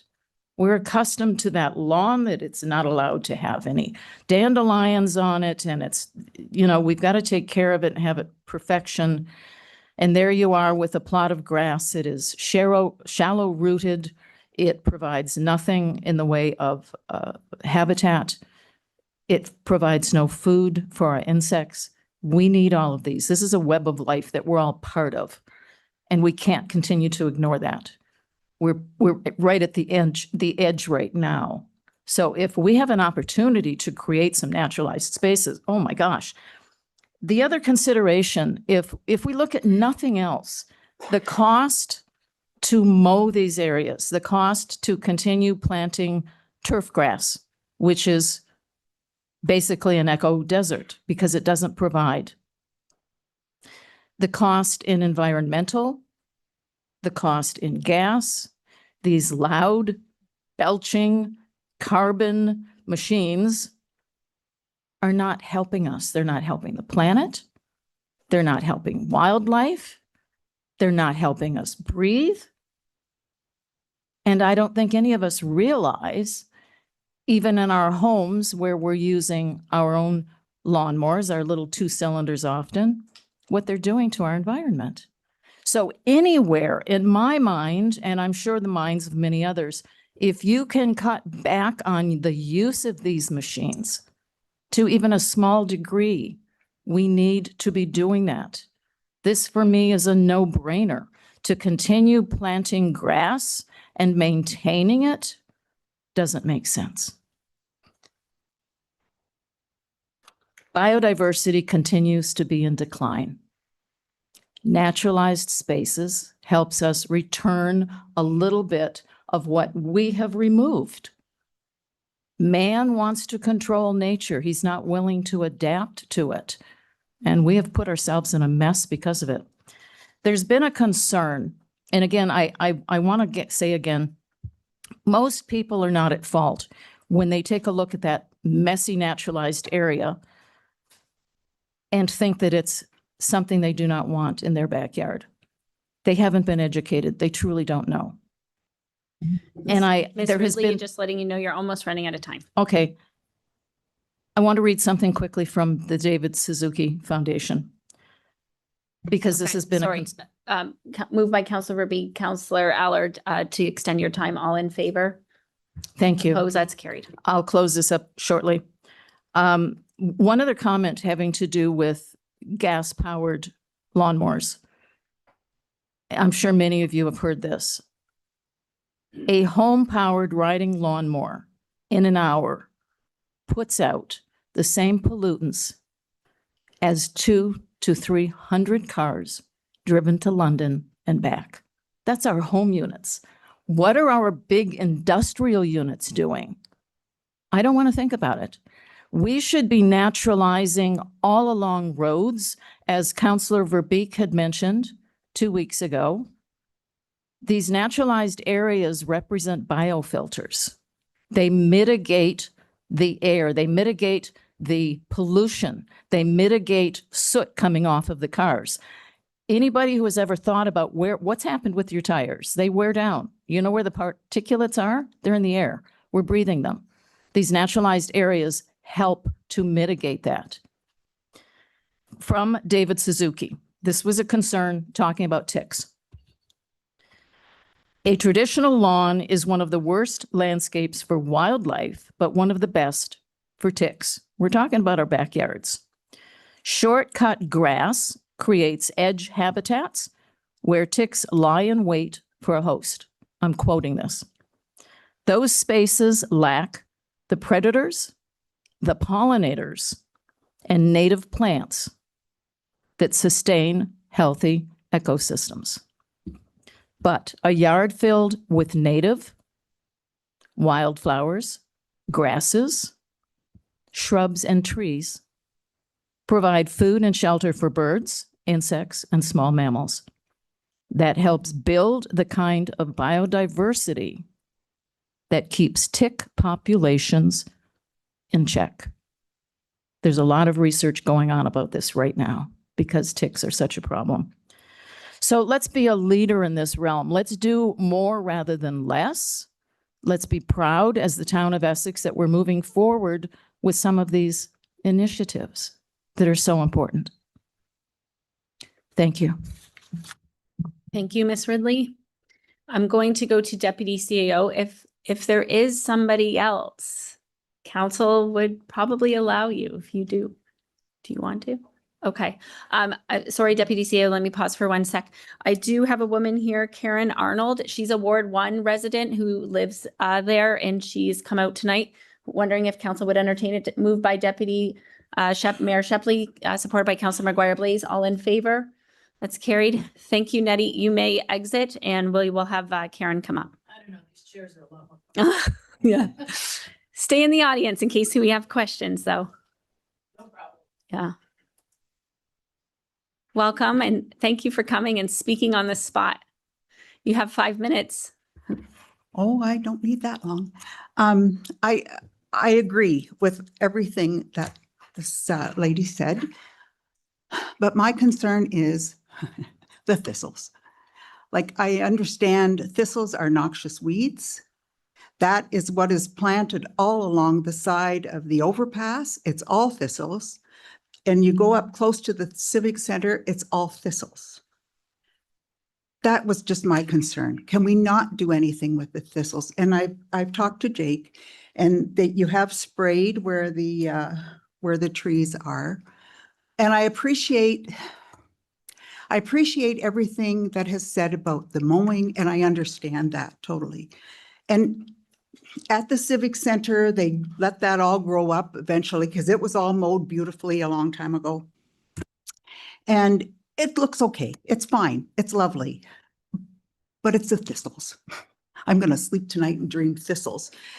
I have pictures of my front yard full of thistle seeds. And I would just like the thistles gone. And I know a lot of that is on the other side of the fence. For years, I'd go over and cut them. My neighbor would spray them. We'd hop the fence and go over and do this. I've been there 53 years and I've never seen so many thistles in my life. And the other part of the bypass that had down close to Division Road, they're all beautiful little flowers and whatever, but we got thistles. Thank you. Okay, thank you for speaking. You can watch yourself later on YouTube. Okay. Okay, I'll go to Deputy CAO, Director Morrissey. Thank you, Mayor Roddy. So just a couple of things that I just wanted to add that wasn't added earlier. So the first thing is, just for council's awareness, is the area that we're talking about is to the north side of the fence. So the town doesn't have any control over on the south side of the fence along the highway. That's provincial property. So anything on that side is their responsibility, and it is heavy and thick with thistles in that area. So that is one of the battles that we would have, is that the area that is currently naturalized, and this goes for any naturalized area, it's not 100% maintenance free. So we are still responsible for maintaining the thistles and noxious weeds on our own properties. And last week, our team did go out there and do some spraying, spot spraying in those areas. where there are thistles. So I just wanted to point that out. And there is also an annual mowing. So similar to what we do at the Harrow Arena, where there's a naturalized area. It is mowed one time per year. So that would be an expectation probably in September of each year. The naturalized area, if it remains naturalized, depending on council's decision, that would happen every year in preparation for the winter as well. Okay, thank you. And thank you, council, for your patience. So I'm going to go back to my speakers list. I have Deputy Mayor Shepley, Councillor Garron, Councillor McGuire-Blaze. Is that? Okay. So Deputy Mayor Shepley, Councillor Hammond, Councillor McGuire-Blaze. Okay.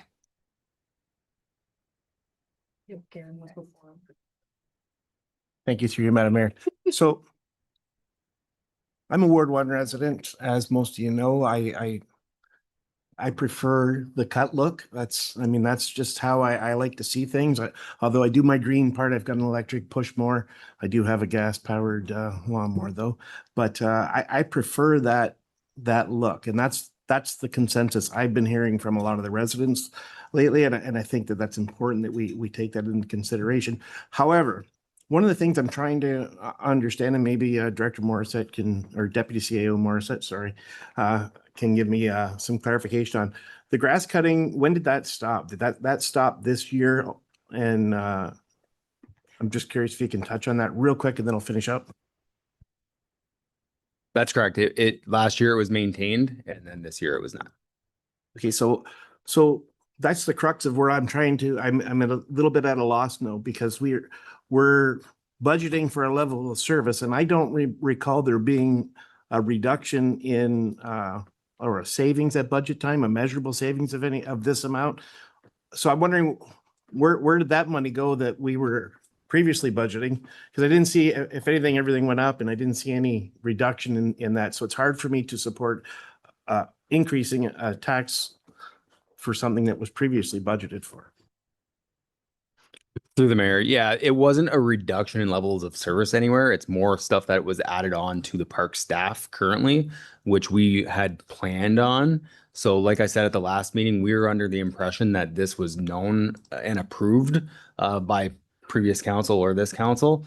But through our research over the past couple of weeks, it was a provincial project where they didn't give us any plans. It was basically here it is.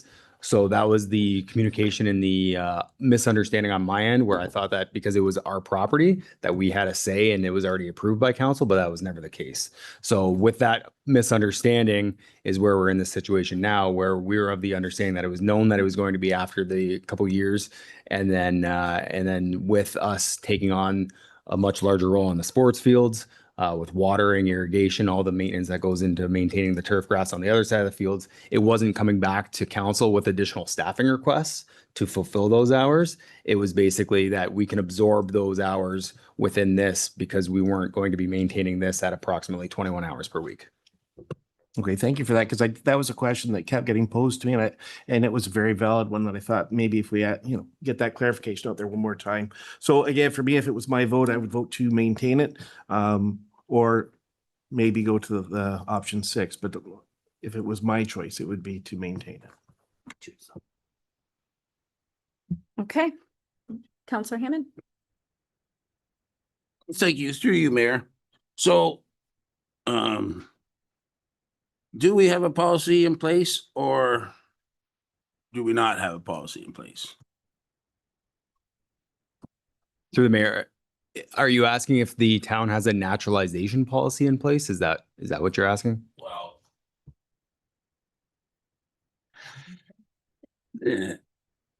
we're not cutting the grass this year because I thought we had a policy in place to turn to naturalization.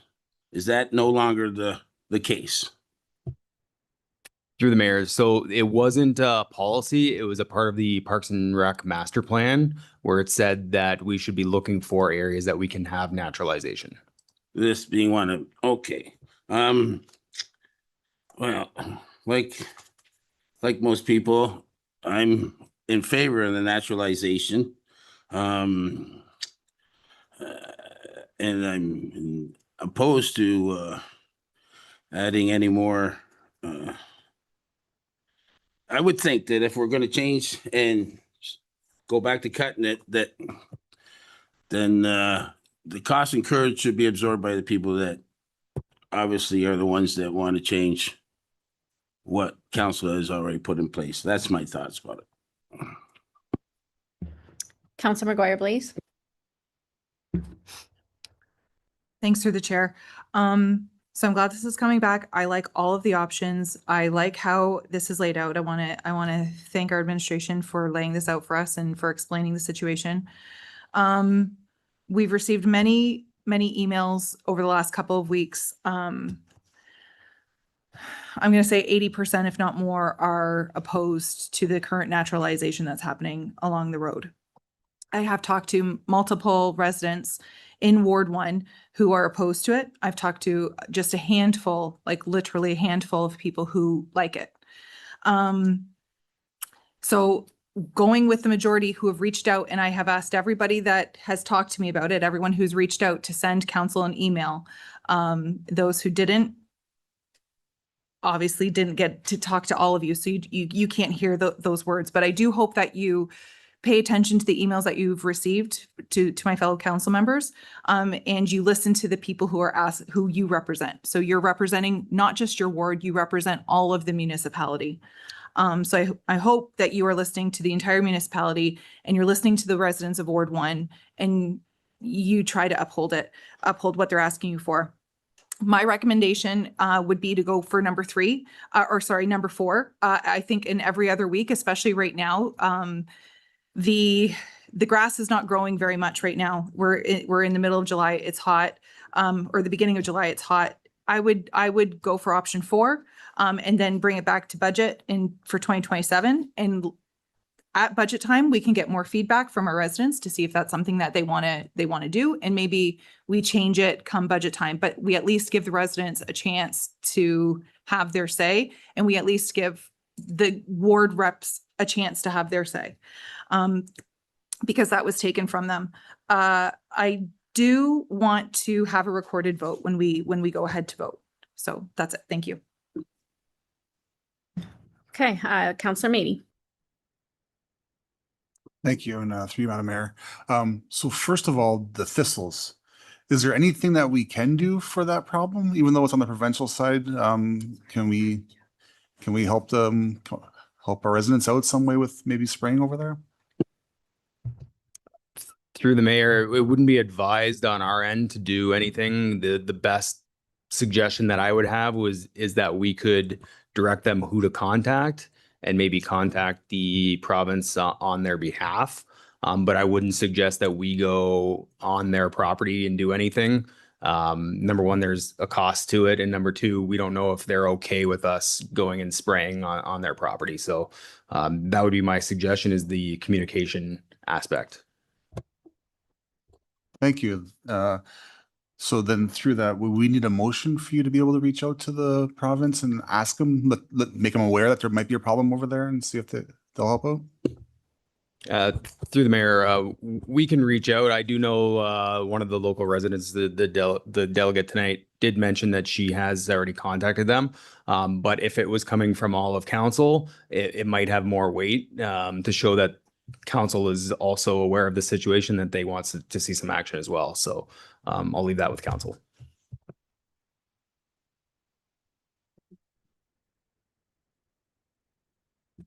Through the chair, Councillor Meady, you might want to make a motion that we, your council, write a letter to the MTO asking them to control the noxious weeds on their properties. Thank you. Can I make that motion at this time?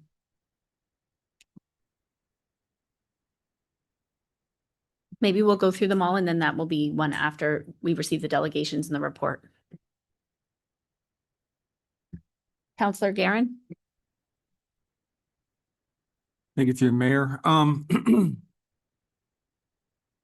So I think at the last meeting, we heard about this, and I think some of us thought it was an operational decision just to save some money. Kind of came out of nowhere, we felt. Council residents weren't consulted with the design for naturalization. But I think Director Morissette said back originally that it was always the MTO's plan when we went into agreement with them for the closing of the highway that that area was going to be naturalized, correct? Through the mayor, that's what the design plans showed. So when we looked at the design plans for the project, it does have an indication that that is it was a native seed mix that was planted in that area. And if you look at the proximity of all the shrubs and the trees, they're very close together, which there would be no way for a mower to get in those areas easily. Can it be done? Yes, of course. That's what we have been doing. But it takes a long time to go back and forth, and you're getting push mowers and a lot of weed whacking areas in there. So it's not easy.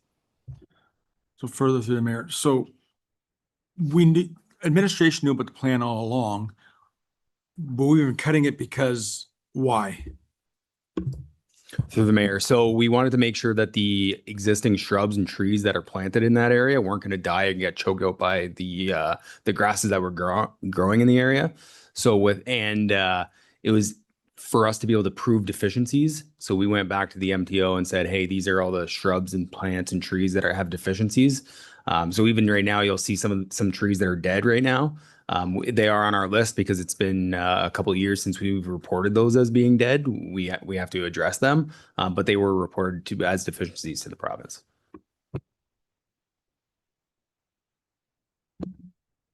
To the mayor, further that then, does the province or MTO, do they hold anything over our municipality if we were to not continue on the naturalization project that was agreed to?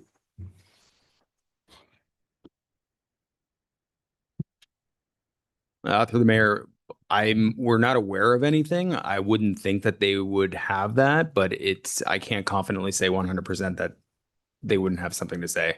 If we're looking for that answer, we can get that answer. Okay, through the mayor, further than that then, yeah, so I've had a chance to kind of educate myself on it too, and the first delegate had some really good comments that I've learned in my education on the naturalized areas as well. I think a happy medium might be, now that we have a lot of the facts on the table, we did get a lot of emails and Councilor McGuire, I believe, is correct. It was probably at least 80% that were not in favor of the naturalization. That being said, the main reason that I was taking from a lot of those emails was their concerns about ticks and walking dogs and stuff like that.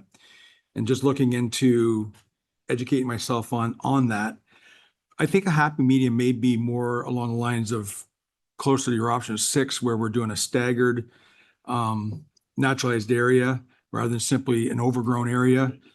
And we're given, high consideration to mitigating the potential of ticks, of mosquitoes, and now of even thistles.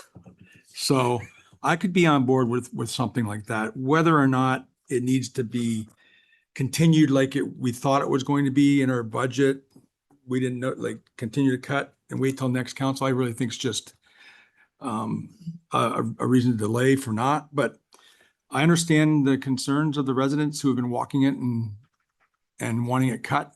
But I really think the main reason that they want it cut is because they're concerned with the ticks. So if we can control the ticks, I like the staggered idea because it's not just an overgrown, I lived right around the corner from the Civic Center when it used to be all grass.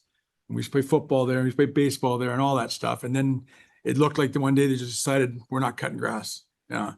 But I was, again, uneducated to why they did that. So if we can maintain it and it looks good and it's staggered, I can get on board with it. Okay, thank you, Councilor Guerin. I have Councilor Allard, then Councilor Verbeek and Mayor Bondi. Thank you. Through the chair. I'm going to ask about your green thumb a little bit. Is there a way, if we cut it down, we can grow back what we want, eliminating the thistles and whatever other unwanted would be? Through the mayor, that would be more along the option 5, which would be continue naturalizing. So during our annual maintenance cycle, that would be the time where we want to start overseeding in that area. So yes, we could have more pollinator plants, wildflowers, and native grasses as an overseed mix at that time. Looking for grants with IRCA, and we would kind of pair that with our annual cutting cycle. Yeah.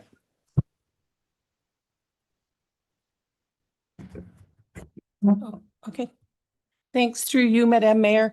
Just quickly on your question to our our deputy CAO.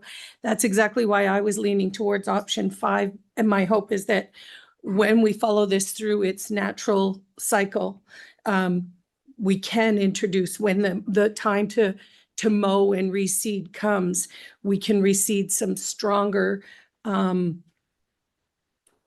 plants that are less thistles. There are varieties that will overcome the thistles if we can find the right ones.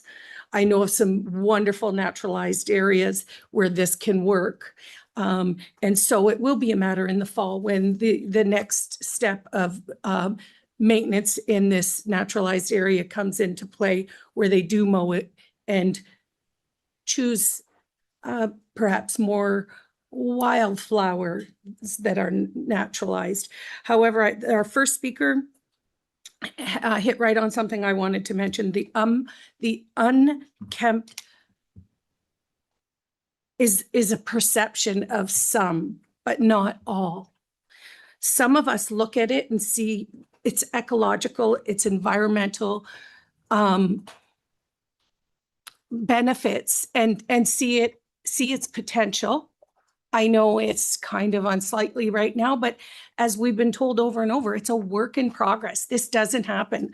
I actually have been part of growing some of these areas out. Mr. Don and Louise Moss have one that's taken many years, and it's beautiful because the wildflowers have taken over.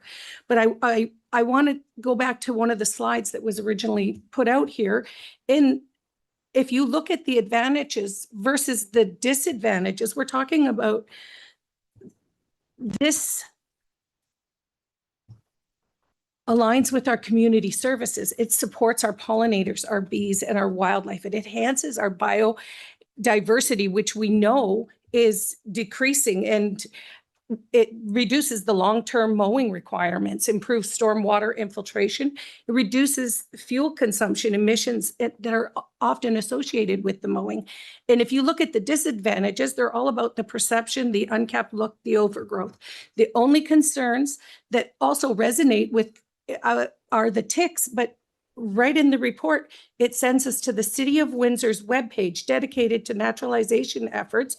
And right in there, they address those concerns. They very much align with the Mr. Suzuki's information that Ms. Nettie shared with us earlier.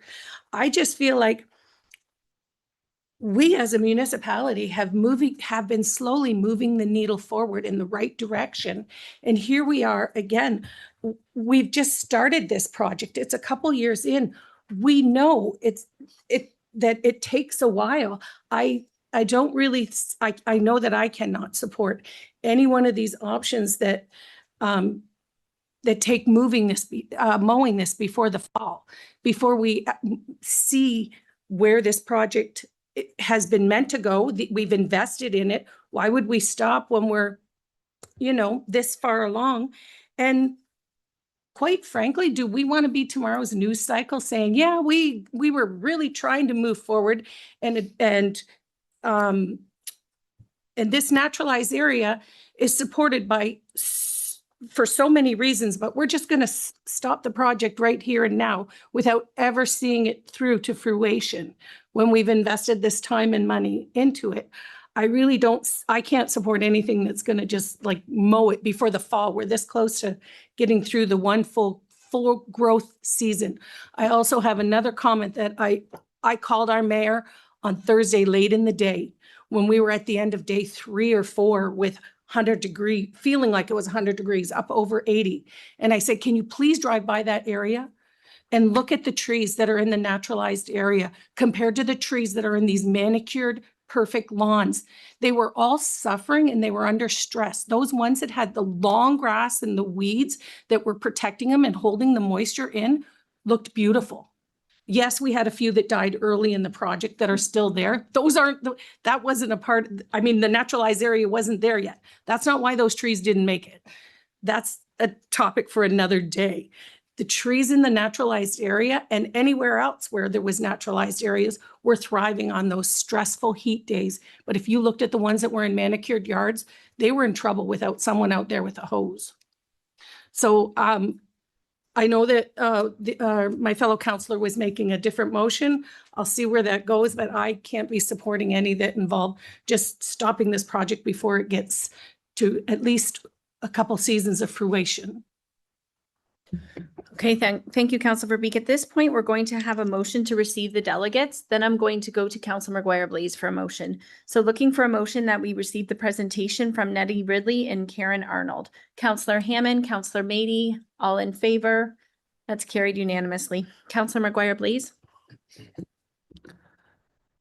Thanks through the chair. So listening to everybody here, I have one question before I want to make the motion.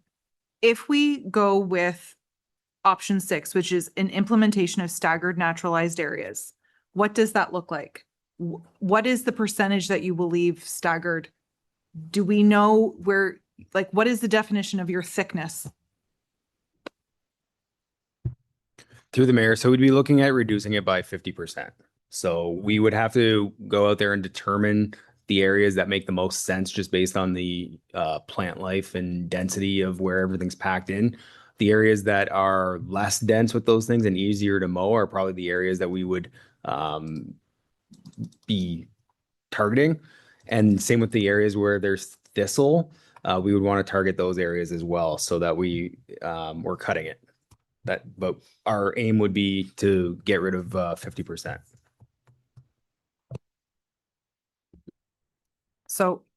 So you would focus on for sure cutting the thistle down. Through the mayor, yeah. So we are maintaining the thistle. It's spot spraying where it's not. We would have to still spot spray in areas, but the areas towards the Civic Center are very dense in thistle. So we'll certainly be making sure to maintain those areas, just because it's a lot more to maintain the thistle in those areas. So if we can cut it down, it'll be easier to maintain. Okay, I'm gonna put a motion to go with option 6 for reduce it by 50%. And that is cutting it every week, the 50% so we will be maintaining 50% of it every week. And the other week we will not maintain, but we will maintain the thistle 100%.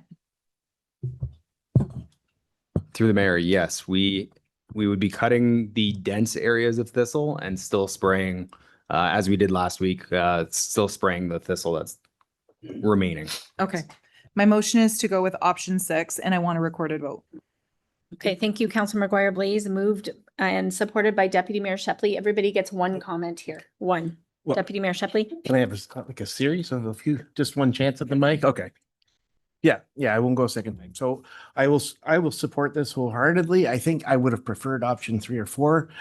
I don't think that would pass through. So unfortunately, that's not something that's going to happen. I know I've had residents offer to go out and cut it themselves. They're so dissatisfied with it. But one thing I want to say when it comes to sitting around this table, that I'm a little bit irked tonight by some of the comments of, we want to do this, we want to do that. Ward 1 residents are asking for something. They live here. That's what they're seeing. That's what they're looking at. These are what they've requested. And you're deciding what you want, and you don't live here. Some of you don't live in this ward. When we vote on things around this table, I listen very heavily a lot of times to what each ward rep says when they come here to set. That weighs heavily on the decisions I make when I'm supporting you in the motions you present and bring forward. And I think it's important that you take the time to consider that when you make your vote tonight and going forward. These ward reps are here for a reason. We're all ward reps for a reason. We do support the whole municipality, but as ward reps, you bring that unique perspective that we don't all see because we don't live there and walk there and drive there every day. So it's important that I really hope that you listen to what our Ward 1 representatives have said today. So that's my motion. That's why I'm supporting it. Councilor Guerin, Councilor Mady. Yeah, through the mayor. Yeah, all good points. Ward 1 is urban. We're not rural, we're urban. We're used to seeing cut grass. I think the space we're talking about is appropriate for the naturalization. It's not Sadler's Pond, but it's along a highway. It's not downtown core. that's why I'm gonna get on board with it. I think it's the happy medium. I think 6. I mean, it's staggered. We're talking 50%. I would have been okay with it if it was less than 50%, but I'm gonna support it. And again, I want to strongly recommend that town also does the best it could to mitigate the possibility of thistle, ticks, mosquitoes. Because really that's the biggest complaints that I'm hearing is from the residents is mostly that with walking their dogs, their children, all that kind of stuff. So I can get on board with 6 and I think it's a good motion.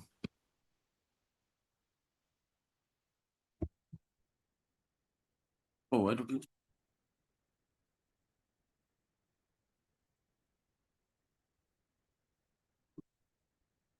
Thank you, and through you, Madam Mayor. So implementing the staggered naturalized areas, that's gonna cost money to do, right? We're gonna have to get in there and mow and stuff like that. So again, I think anything that's, gonna cost money should be done at budget. It's not something that we should be deciding right now, that if there's a level of service increase, if there's any type of extra cost to it, if there's any budget's the time to talk about that, not right now.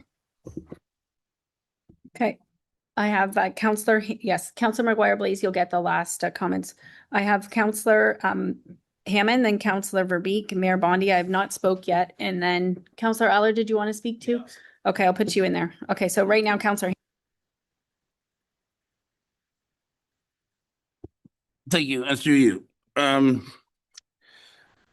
Yeah, and I agree with everything that Deputy Mayor had to say regarding different wards having decisions to make about that. But here we are, we're only 2 months into grass cutting season.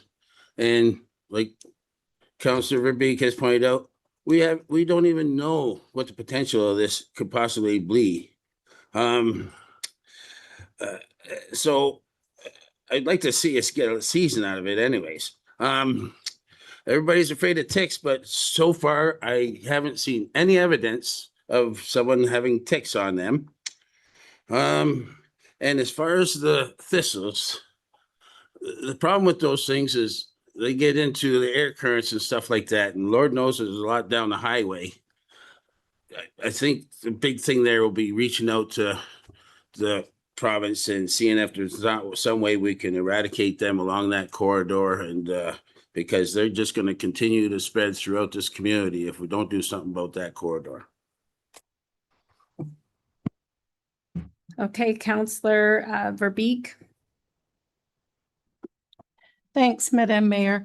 I think I already made it clear in my comments that I couldn't support anything that included mowing this naturalized area before we see it play out the way it's intended to.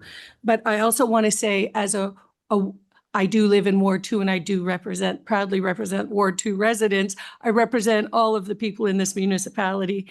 And I use that trail with friends and family members who also live in Ward 1. The importance, I want to point quickly, another reason I cannot support anything that means nixing this project halfway through is if you look in our notes, it explains right here the importance of addressing our climate change and our declining biodiversity by naturalizing to reverse these factors and improve the ecological balance in our urban environments. Yes, Essex is an urban environment, doesn't have enough of these areas. Out in the municipalities, certainly we have them, naturally along ditches and stuff, but there is a great importance in having more of them in our urban areas that are so manicured. So for that, again, I will be hoping another motion comes to the table that doesn't involve mowing. Okay, thank you. I have Mayor Bondi, then Counselor Allard, then Counselor McGuire Blaze will be the final one to speak. So I did try this weekend to send everybody that sent us an email the report so that they could have the report. And I heard back from one person. I do believe that this is a thing of public education. I believe it's something we don't see. We don't see long grasses in urban areas.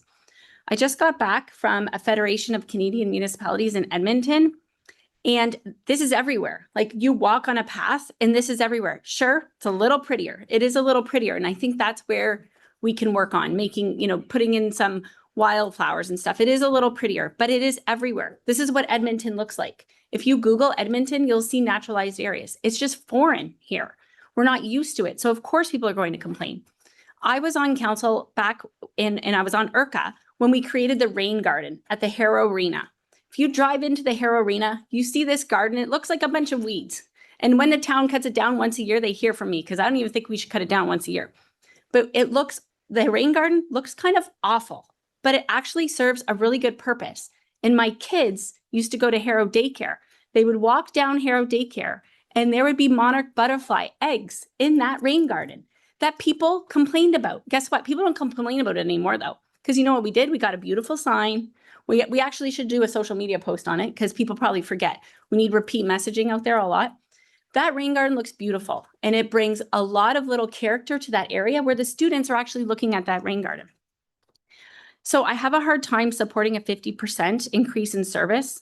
I know it was a reduction of service, but approving it now, because I look at the overall municipality and we had a lot of issues at Colchester Harbor. We've had issues. We had a report from ward reps brought forward at Colchester Harbor saying we want more staffing levels, or we want the staffing levels that we used to have when we had more adult staff down there.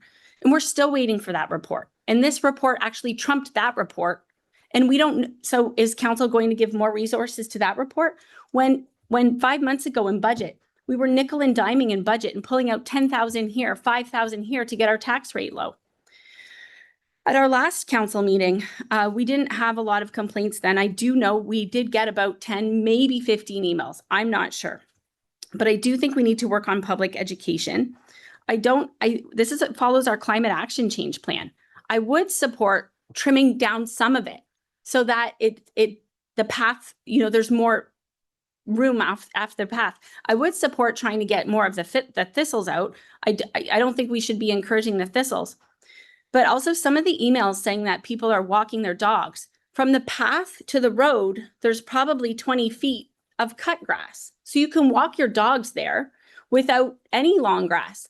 And our leash bylaws only allow a dog's leash to be like 6 or 7 feet. So, if you have those retractable dog leashes and your dog goes really far, your dog really shouldn't go really far. Those leashes aren't safe. So I would support a mix between 5 and 6. But I won't just support 6. I would support doing something, just not a right 50%, because I do believe we need to give it some time. And I do support naturalized areas. I do think it's unique, and it's in other places. It's just foreign here so far. I have Councillor Allard, then Councillor McGuire, please. Thank you. Through the chair. Excuse me. I want to listen to my ward reps, Ward 1 ward reps. They're going to ones that are going to know about this all the time. And I've heard from the people that have wrote to me, and most likely most of them did say they supported the naturalized area. I think I will support this notion, and hopefully we can calm down the thistles and make it a beautiful area. And if we would have started this discussion before we started, we could have had a beautiful area, but hopefully this will change it. Thanks through the chair. So I just want to point out that this was not in budget because no one knew that they were decreasing Ward 1's level of service. So it was not brought up in budget. We didn't even get an opportunity to talk about it.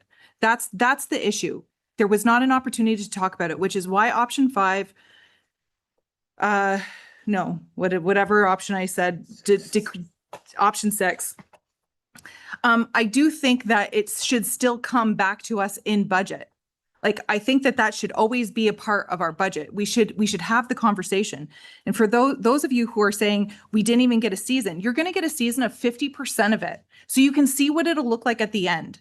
And I think that why did we start such a ginormous long span of a naturalized area? If we cut it down in half, we make the 50% look good. We educate the people. We make it look okay. We get rid of the thistle. Then we can start expanding that 50%. then people will start being like, oh, I like the blue and the yellow and the white flowers. Right now, there is not a flower there. My neighbor who's just built their home they just have weeds. They didn't plant nothing. And their weed garden looks better than that trail. And I'm super disappointed in our mayor. I'm disappointed in all the other ward reps for not listening to the people of Essex in Ward 1. And I really hope that everybody is listening and everyone's paying attention, and I'll make sure that that everyone does know that when we vote today, you're not listening to the people. You're choosing your own beliefs and what you think is right. And you are basically telling the people, we don't care. We're going to educate you on what you should do. So I still want option 6. That's my motion. I hope that you vote for it. I hope that we allow it to see 50%, how it grows, what it looks like. I hope that we can continue to educate the people. I'm not against naturalization. I think that it can be beautiful. That is not. So let's give us a year or two at 50%. Show us what it's supposed to look like. And I'm sure the people of Essex will support a beautiful naturalized area. But right now it looks like we decided, let's save money and we're gonna do all these other things, and we're gonna put parks everywhere, but we're gonna not cut the lawn. We're gonna not take care of the thistle. We're gonna not listen to the residents of Ward 1. To me, as a counselor, I'm here to talk for the people who live here. The people who I have talked to want it cut.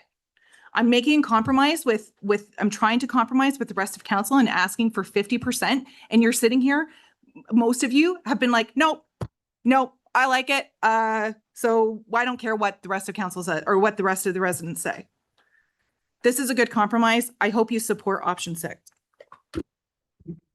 Okay, thank you, Councilor McGuire-Blaze. At this time, we'll ask for the recorded vote.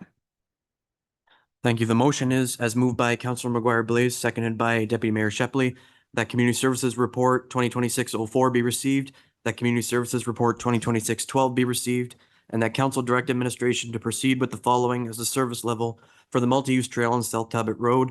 Option 6, implement staggered naturalized areas.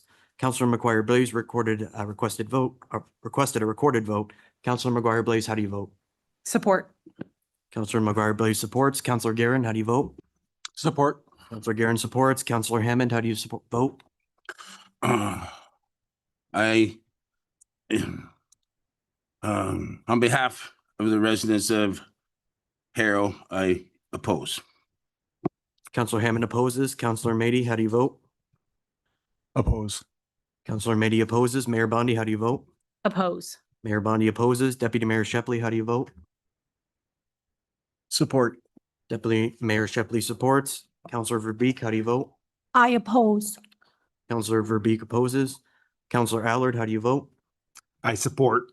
Councilor Allard supports.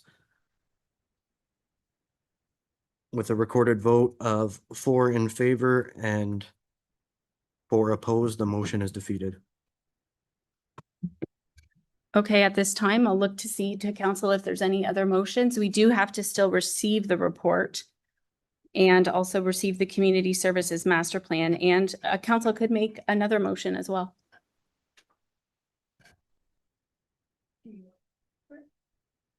Well,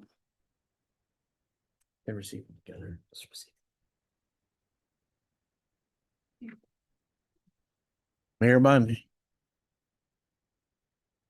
thank you. Through you, Deputy Mayor Shepley, I would like to see if there is any appetite from council to not implement staggered naturalized areas, but cut back a little bit of the naturalized area, a little bit back further from the walking path, and do some work on the thistle and also work on planting more wildflowers. I'd like to make that a motion if anybody would second it. Oh, no. I'm making option 7. Thank you, Madam Mayor. Are you supporting Councilor Verbeek with a comment? So Madam Mayor, are you saying that you're making, your motion would include 5, 6, and 7 being work on adding some wildflowers? But that 6 is mowing back? I just need clarity before I second it. Thank you. Counselor. Just to widen the path, to make it a few more feet. Not quite 50%, 25% or 15%. Yeah, I'm just wondering if the deputy CEO has any comments on this or any questions so he can better understand the motion that's being presented. And if he has anything to add to it or to help the rest of us. Through the deputy mayor, I think just based on the costing, we could certainly cut back further. Just the placement of the shrubs and the trees, some of them are quite close, so we could it might be more winding. And then if I guess I'm just looking for clarity on what the amount would be for you mentioned additional plantings and seedings, what that amount would be. Is there a budget cap limit on what we're looking to? Through the chair, sorry, we're doing some messaging back and forth just to trying to determine what this option 7 looks like. And so because it wouldn't quite meet the $6,800 that was presented in option 6, I believe that if council garnered approval for, say, $6,000 in additional wages, that would ultimately cover the additional mowing that would be done. But we could also look to use council contingency funds ultimately for the introduction of some new plants. And we could have council put a budget forward for that request because it doesn't align with using the salary stabilization reserve for that. It's more of a capital cost.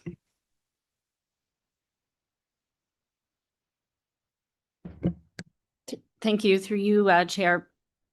The money that we were going to put into staff hours, if we can put that into beautification and and make a little bit of a difference on the path and try to get some of the thistle, not cut 50%, but try to actually take some money and put it into the beautification. That's what I would support. Any other questions or comments? I just have one. I'll go to the deputy CAO. Through the mayor. So on an annual basis in our operating budget, I do have access to a town beautification budget cost center. So I can utilize some of the funding from that towards planting. That would certainly qualify based on our budget for that. Thank you for that. You have a question? Sure. So just for clarification, we have no problem with spending the money. We just don't want to listen to the residents and do what they're asking. I have a question about the. Go ahead, Councillor Verbeek. Thanks, through you, about the mayor's new motion. I'm not sure why does it involve, there's a lot of manicured grass out there, I don't know, 15, 20 feet on one side and several feet on the other before the naturalized area starts. The actual naturalized area isn't that wide. How much and what part of it are you talking about? You're talking about making that manicured piece even wider. Are you talking about one more strip with the mower when they're out there anyway, or multiple? I'll allow one more question and we're going to go to comments and call it. Through you, I believe it would be up to town staff to just make the path a little wider and then take that beautification money and put it into the naturalized area to make it beautiful so that it looks presentable. And I'm okay if we don't want to mow anymore too. I'm just trying to find 50% was too much for council as a whole for majority. So I'm trying to find, okay, 15% is making it a little bit more so that we do show that we are listening. It's not that we're not listening. We got 15 emails and some of the people agree with the naturalized area. It's just how we're doing it. So how can we make it better? And also we do have to start having naturalized areas. And I know it doesn't look nice now. So how can we make it look better? Thank you, everybody. So my comments are, I think Ward 1, I think Councilor McGuire raised his first option was a nice compromise and probably should have started with the every week or every other week, and then we could have compromised down to that. But because she compromised at the beginning, now you're trying to offer a compromise to the compromise. So I won't be supporting it because the the ward-run residents want what they want, and I believe that we should have supported them, so I won't support this motion, even though I appreciate the effort in trying. All those in favor, Counselor Foster, or Youth Counselor Foster. Can I just get clarification on if we're mowing, how much we're mowing? Like, I feel like I don't have much clarification. If the money's going to be the same, I just feel like we should clarify. Are we moving it? Are we mowing it? Are we leaving it? Are we just beautifying it? Like, I feel like there's a lot of details in the gray here. Thank you, Counselor Foster. So I think what the option was it was very ambiguous. There were some mowing, some plants. So I'm like you. I don't fully understand the option. Or our CAO, would you like to speak? Through the chair, I understood it similarly that the budget cap would be presented in option 6, the $6,800. It would be a combination of reduced mowing, and then it would be whatever the remaining budget cap would be additional naturalization efforts. So we do need to make a friendly amendment to that to just state the amount that will come from salary stabilization reserve and the amount that will come from either council contingency or the operating fund that Director Morrisseau mentioned. So I'm going to ask Director Rowe and Director Morrisseau to give us clarification on exactly the mode area that is not 50% and what that looks like given the passing by that you can do. So we need clarification on that, and then we need the salaries attributed to that. That's what the information we need at hand. We know that it won't be any more than the $6,800 presented in the report.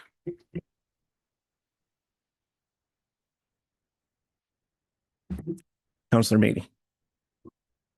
Thank you, and through you, Chair. So yeah, if there's a $6,800 price tag still attached to it, I'd still not be in favor of it. We should talk about those at budget time, just like we talked about not doing any improvement at the harbor until budget time. I think they go hand in hand, and I think Ward 3 residents were asking for something, or ones were asked, residents are asking for something. Budget time's time to talk about that and go from there. If there is beautification money available, though, then by all means, we should look at using that beautification money to help with this problem until budget time. Counselor McGuire Blades has asked for a recorded vote when we get to it, just so you're aware.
Through the chair. So at this point, the motion was not seconded. We were administration was working behind the scenes to just pull some additional information.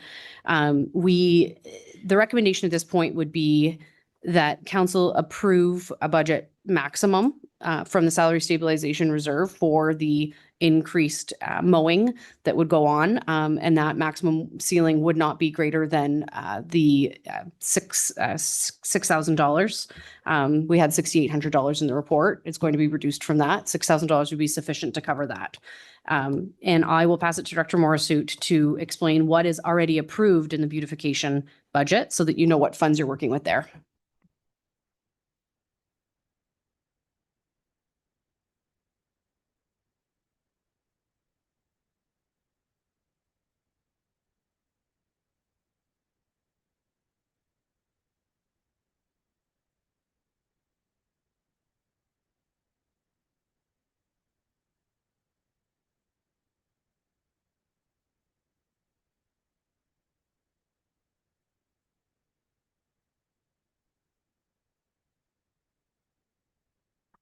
Well, Mayor Bondi, you want to comment?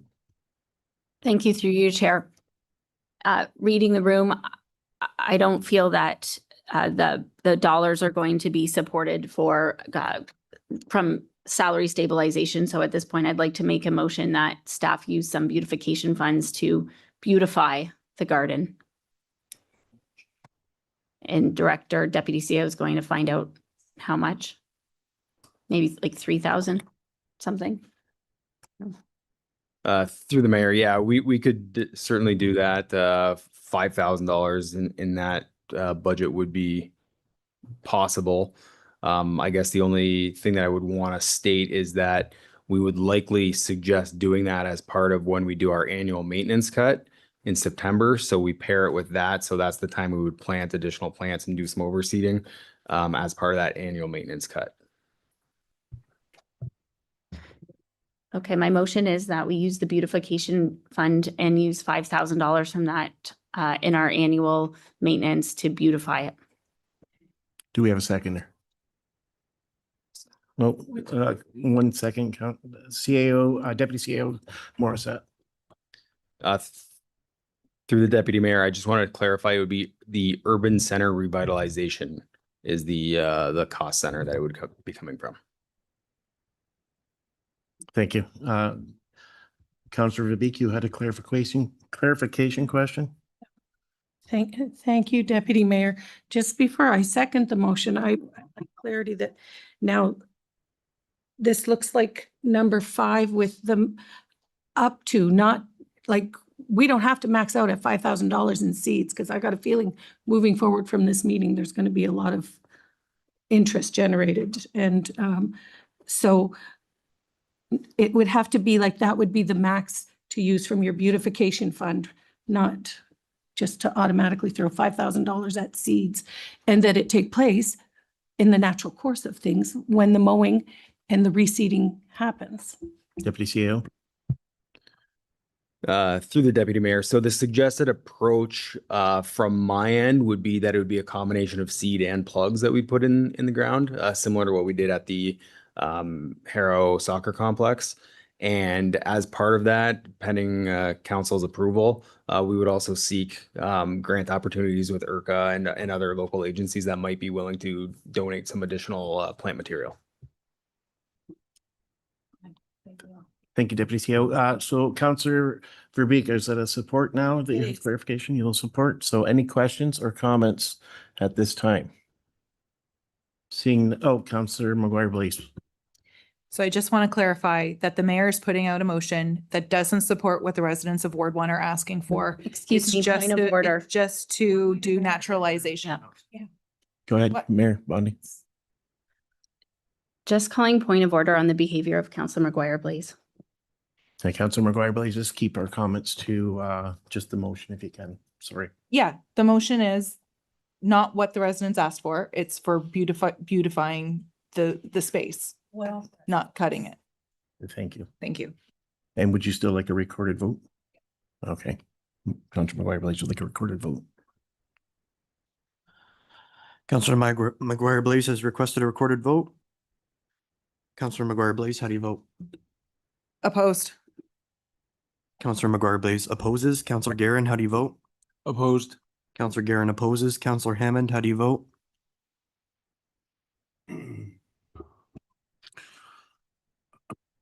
Vote for.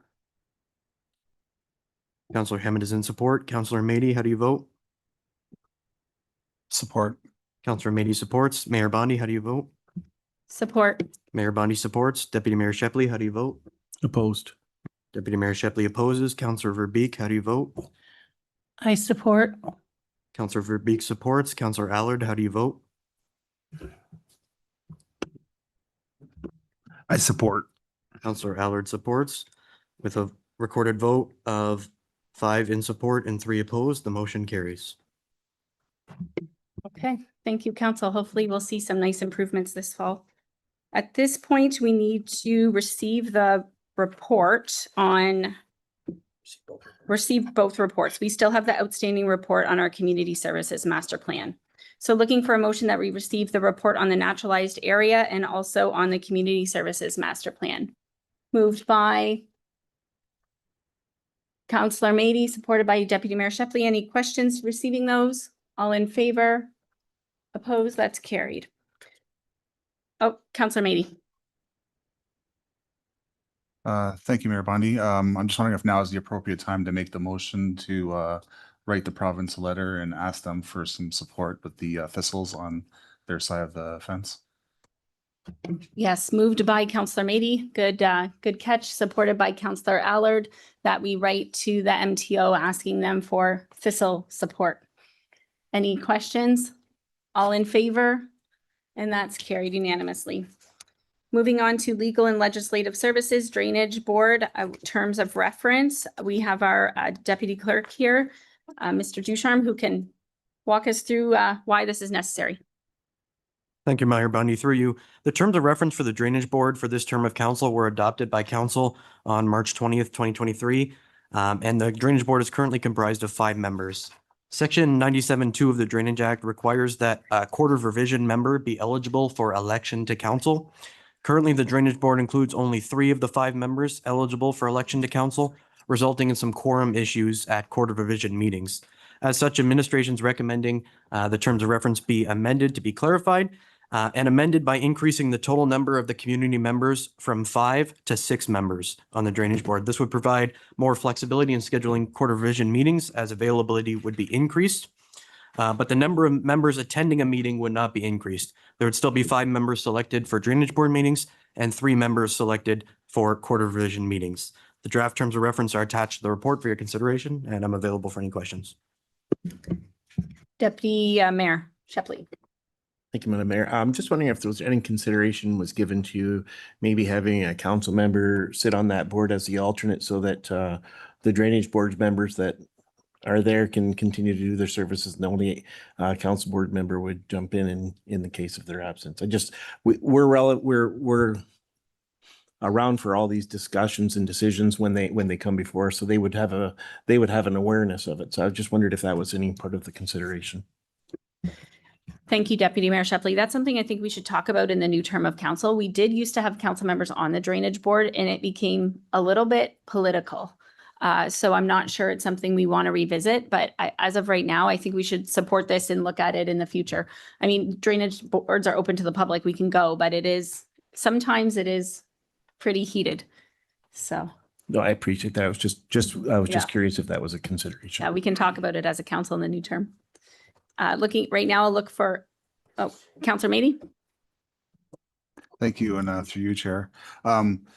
Would just adding another member help out, or should we actually reference that whoever we're adding should be eligible to vote to make sure that we fulfill the requirements?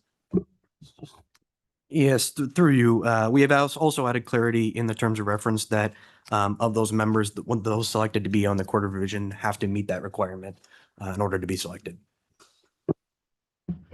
Okay, at this time, I'll look for a mover and a seconder that the report be received.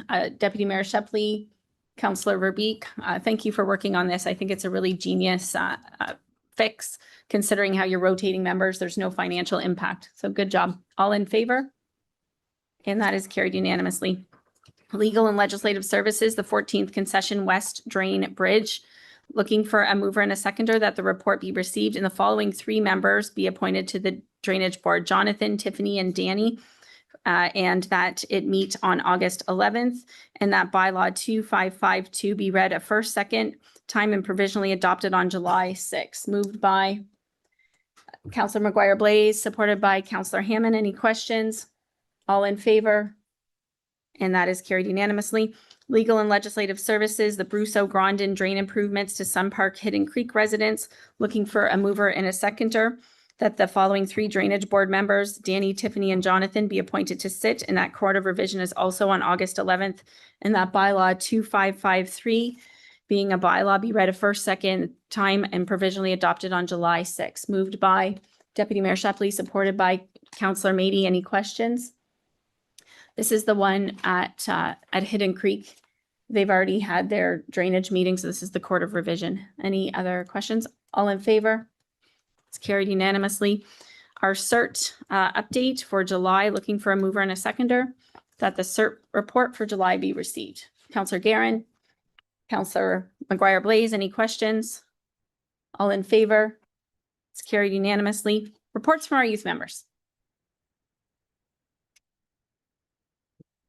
Nothing to report today. Through the chair, the 2026 Fun Fest 5K was an outstanding success, proving that the little rain cannot dampen the spirit of our participants or our volunteers. Despite wet weather throughout the morning, runners and walkers came together in record numbers to make this year's event our biggest yet. A new participation record was set with 130 runners and walkers, and a new course record was established at 17 minutes and 36 seconds. The final fundraising totals are still being calculated, but the donation will be made to the Essex Area Food Bank in the next few weeks. Thank you for that. Looking for a mover and a seconder that we receive the youth rep update. Counselor Hammond, Counselor Verbeek, all in favor? That's carried. The County of Essex County Council highlights for June 17th, looking for a mover and a seconder that we be received. Counselor Mady, Counselor Guerin, any questions? All in favor? That's carried. Moving on to correspondence to be received, we have all of the correspondence listed in agenda item 13.1. If anybody wishes to pull them out after, we can. Counselor Hammond, Counselor Allard, all in favor? That's carried. Any members of council wish to pull out any correspondence? Counselor Hammond.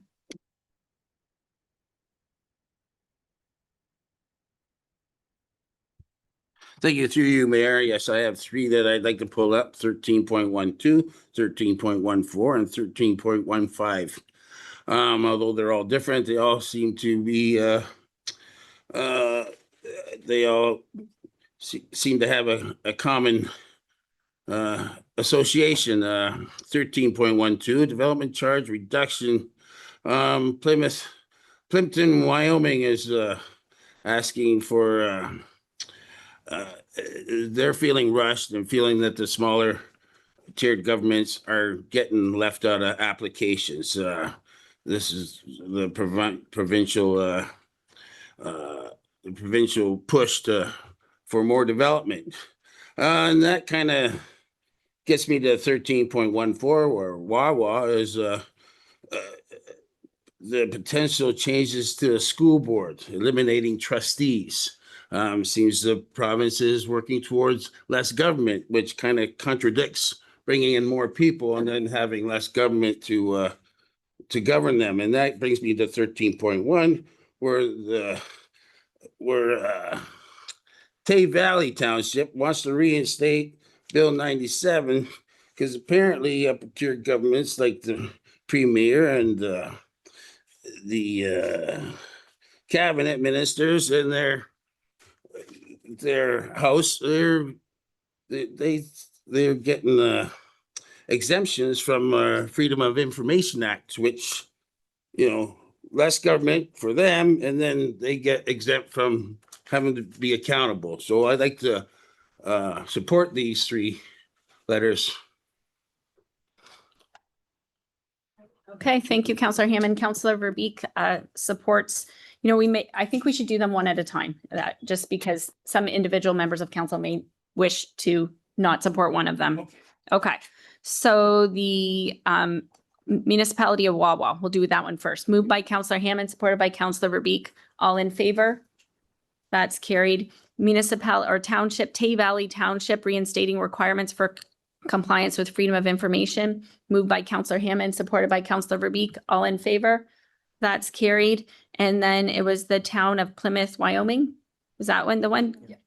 Okay, moved by Counselor Hammond, supported by Counselor Allard. Any questions? All in favor? And that's carried. I did have a discussion with our deputy clerk about the request for provincial action on the accuracy of municipal voters list.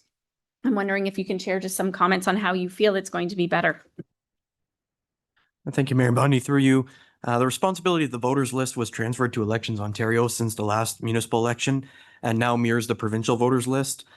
Whereas before, data only came from MPAC, we receive data now from the Ministry of Transportation, from driver's license updates, Ministry of Health from health card updates, and from Elections Canada, which also includes on your tax returns when you mark whether you want to be included on the voters list. That also funnels down through Elections Canada. So as provincial and municipal elections occur, the list accuracy will continue to get better as it's amended by voters.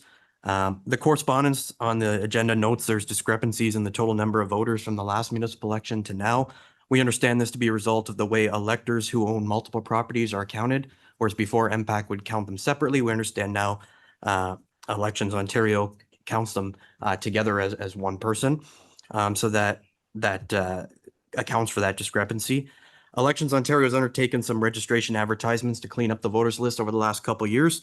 And right now the town is encouraging all residents to go to the Elections Ontario website to check their information on the voters list before August 12th. We're conducting some social media regarding that, print ads, and attending community events such as the Fun Fest this past weekend. We'll be at the Herald Fair as well to encourage residents to see if they're on the voters list and to add them if they're not. And if anyone needs assistance with that process, feel free to reach out to the town's elections coordinator, who'd be happy to assist you with that. Thank you for that. Any other items? Councillor Meady.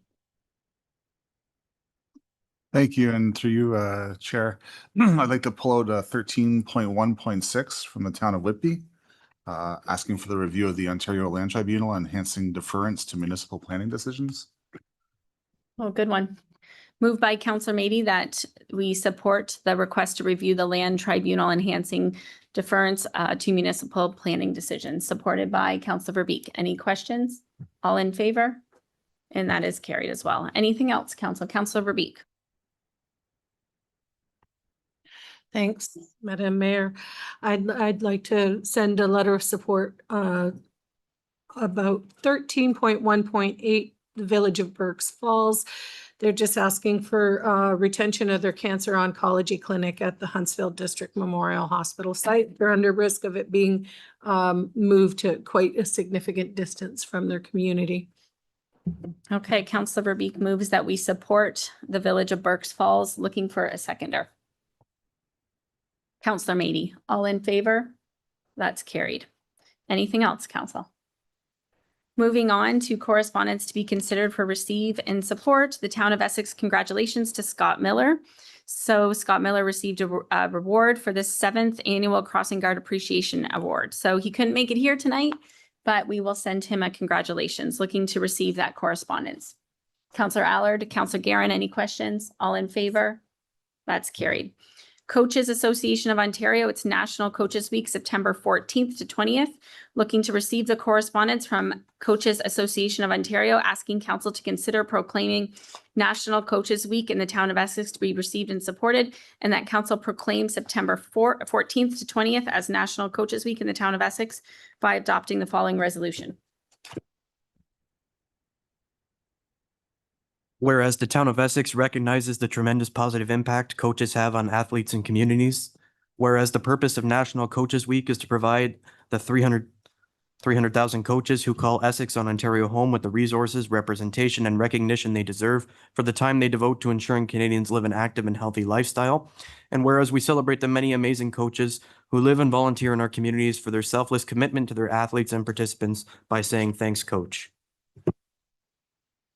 Looking for a mover and a seconder that we support. Deputy Mayor Shepley, Councillor Hammond, all in favor? That's carried. Therefore, I, Sherry Bondi, Mayor of the Town of Essex, do hereby proclaim the week of September 14th to September 20th as National Coaches Week in the Town of Essex. St. Paul's Anglican Church, looking for a mover and a seconder that the request from St. Paul's Anglican Church to fly a flag at Town Hall on August 5th in support of Pride Festival received and supported. Looking for a mover and a seconder. Moved by Councillor Verbeek, supported by Councillor Allard. Any questions? All in favor? That's carried. Committee meeting minutes. Committee meeting minutes to be received and approved and adopted as circulated. We have the Essex Accessibility, the Affordable Housing Task Force. I think we already did those ones, but Committee of Adjustment, Essex Festival Committee, Essex Municipal Heritage Committee, and the Court of Revision. Looking for a mover and a seconder. Councillor Hammond, Councillor Meady, any questions? All in favor? And that's carried. We have nothing under financial. We do have an item under new business that Councillor Hammond is raising regarding wild parsnip. Councillor Hammond.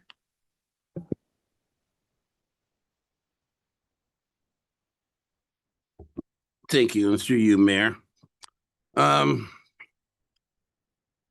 This is a warning. Through the mayor, I'd like to briefly bring attention to the public safety issue involving wild parsnip, an invasive plant species that is present in Ontario. Wild parsnip is an invasive plant that can pose serious health risks. Contact with the sap combined with exposure to the sun can cause severe skin reactions and burns. Many residents may not recognize the plant or understand the danger it presents. Unfortunately, I have firsthand experience with wild parsnip exposure dating back nearly 15 years. The effects can be long lasting. One of the complications I experienced was extreme sensitivity to sunlight and UV exposure. Recent periods of elevated UVs have once again resulted in a significant health impact for me. My purpose in raising tonight is not to alarm residents, but to encourage awareness and identification. You look at the picture, knowing that the plant looks like and avoiding contact can prevent serious injuries. I encourage residents who spend time outdoors, particularly families, gardeners, walkers, trail users, to learn how to identify wild parsnip. I'd like to thank administration and mayor for allowing this brief awareness message. Thank you. Moving on to notice of motion, item 17.1, I'll turn it over to Deputy Clerk. Thank you, Deputy Mayor. The following notices of motion were presented at the June 15th, 2026 regular council meeting and are being brought forth this evening for council's consideration. Moved by Mayor Bondi that council direct administration to prepare a report regarding the current zoning regulations governing the placement of pool equipment on residential properties, including the rationale for the existing setback requirements and any concerns or issues that have been identified through administration, residents, or recent applications.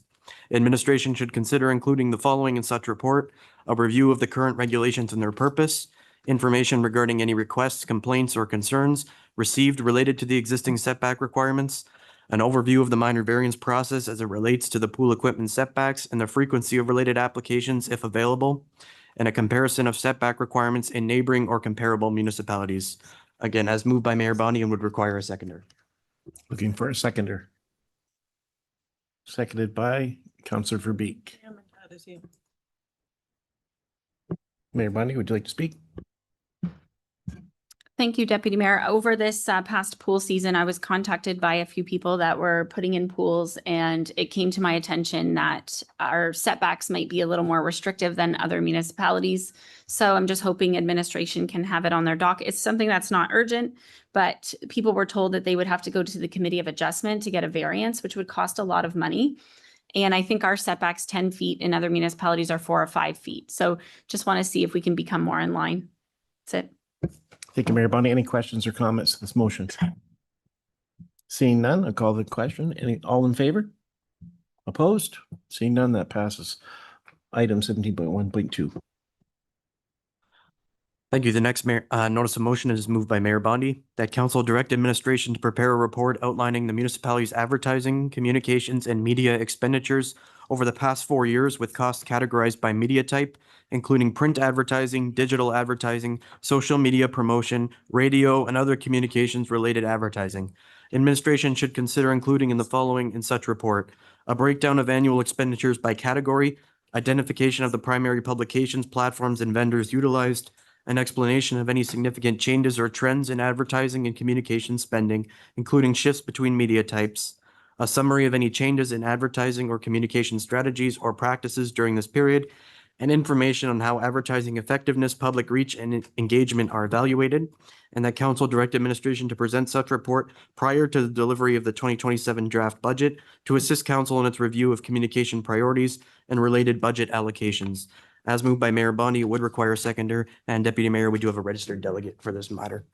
Thank you. I'm going to look for a seconder for the motion, then we'll move on to the delegates. So I have a seconder, seconded by Councillor Hammond. And at this point, we'll move to 17.1.2.1 and have Silene Argent come to the delegations table, and you'll have 5 minutes.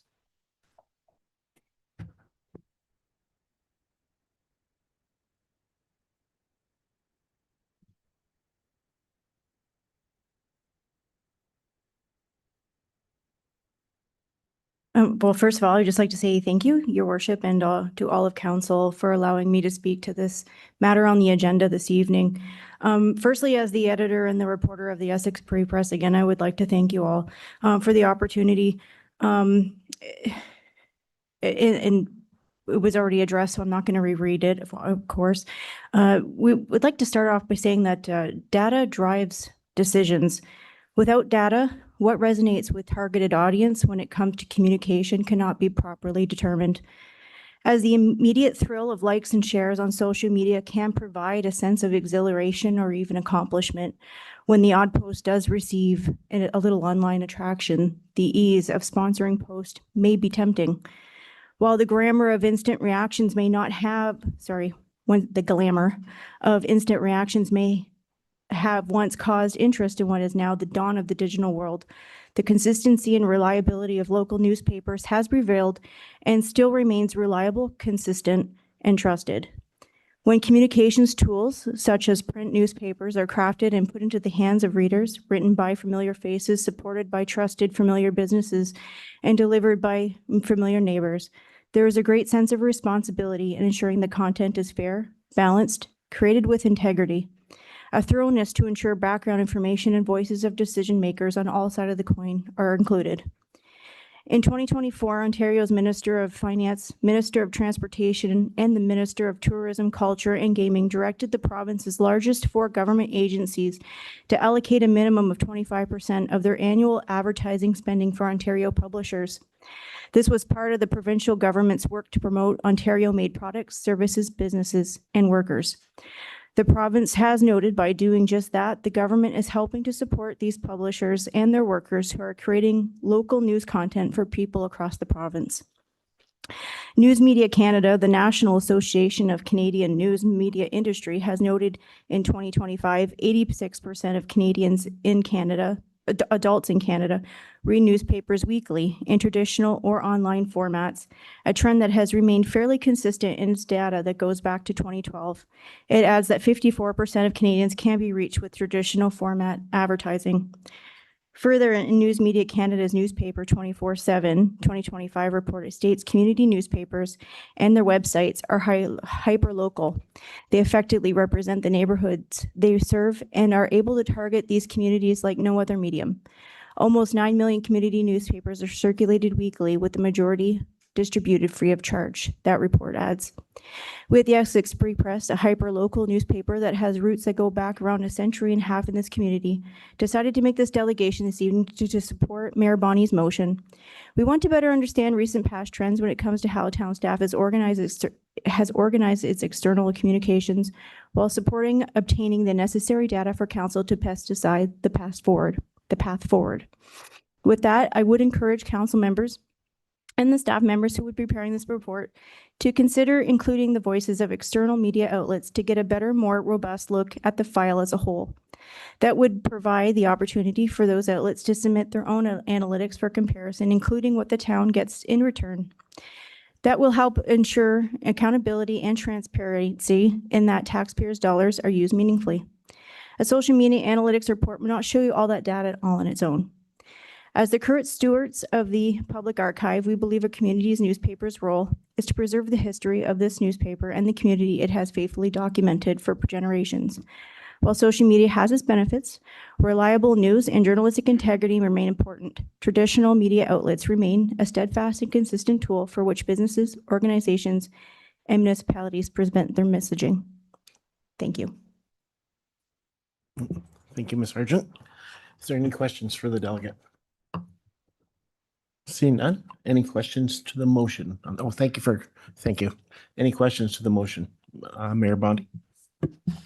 Thank you, Deputy Mayor Shepley. As an avid reader of local papers, I feel like I've noticed a reduction in ads from the town in our papers, and that's kind of worrisome to me because I do believe the papers adequately explain a lot that happens at our council meetings. So this will give us money in advance of our next year's budget so that council can make a decision on the level of service so that we can know, do we want to spend this much money on Facebook ads? Do we want to spend this much money on print media? So I think having this information and budget is really important. And I think council needs to get more information and budget on operational things like this so that when we see a reduction in service, then it's actually, we're making that reduction. Thank you. Any other questions or comments? Seeing none, I'll call the roll. All in favor? Opposed? And that carries. I'll also need a motion to receive the delegate, moved by Councillor Mady, seconded by Councillor Guerin. All in favor? And that carries.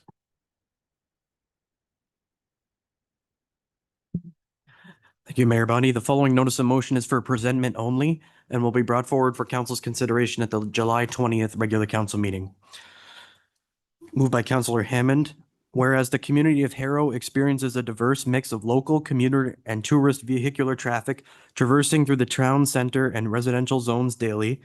Whereas current vehicular volume in the community of Harrow, routing and operational behavior lacks recent data to confirm if existing traffic controls adequately support community safety and optimal transportation patterns. Whereas peak commuting hours in the community of Harrow overlap significantly with the daily active transit periods of local youth traveling to and from nearby educational institutions. And whereas ensuring the highest standard of safety for students walking or cycling to and from schools remains a top priority for the Council of the Town of Essex. Therefore, be it resolved that Council of the Town of Essex direct administration to procure a traffic engineering consultant to complete a comprehensive traffic study report for the community of Harrow. That Council direct administration to consider the following within such traffic study: current traffic flows in the community of Harrow to identify improvements and provide recommendations for optimization, current student walking and cycling corridors to the primary schools within Harrow, and recommendations within such student walking and cycling corridors to safeguard students during their daily commute, and that Council direct administration to seek procurement of such consultant within the fourth quarter of 2026, with the expectation that such traffic study report be presented to Council with the compiled data and recommendations by the second quarter of 2027. Again, this is for presentment only and will be brought forward at the next council meeting. Thank you very much. Any council members have a report or an announcement? Councillor Verbeek. Through you, Madam Mayor, I just want to mention a couple of items. Two events that are happening in August, but they need some runway. So our Coan Park is holding a fundraiser August 15th. It's the Co-ed Slow Pitch Fun Tournament. There's going to be 3 divisions, a rec division, a fun division, and a first responders division. What I'm asking the public and my fellow councillors for is that we are seeking door prizes. We also need teams, but I know that's a big ask. But consider putting a team in, and if anybody would consider donating some door prizes, we are actively seeking those right now. Also, August 8th will be the 5th clothing swap, children's clothing swap. It'll be the 3rd annual in McGregor, and we are collecting clothing items for kids to come and get some back to school wear August 8th in McGregor. And if you check the mayor's social media, you'll see all the drop-off points that we're receiving clothing donations. Thank you. Thank you, Councillor Verbeek. I have Councillor Guerin and then Deputy Mayor Shepley.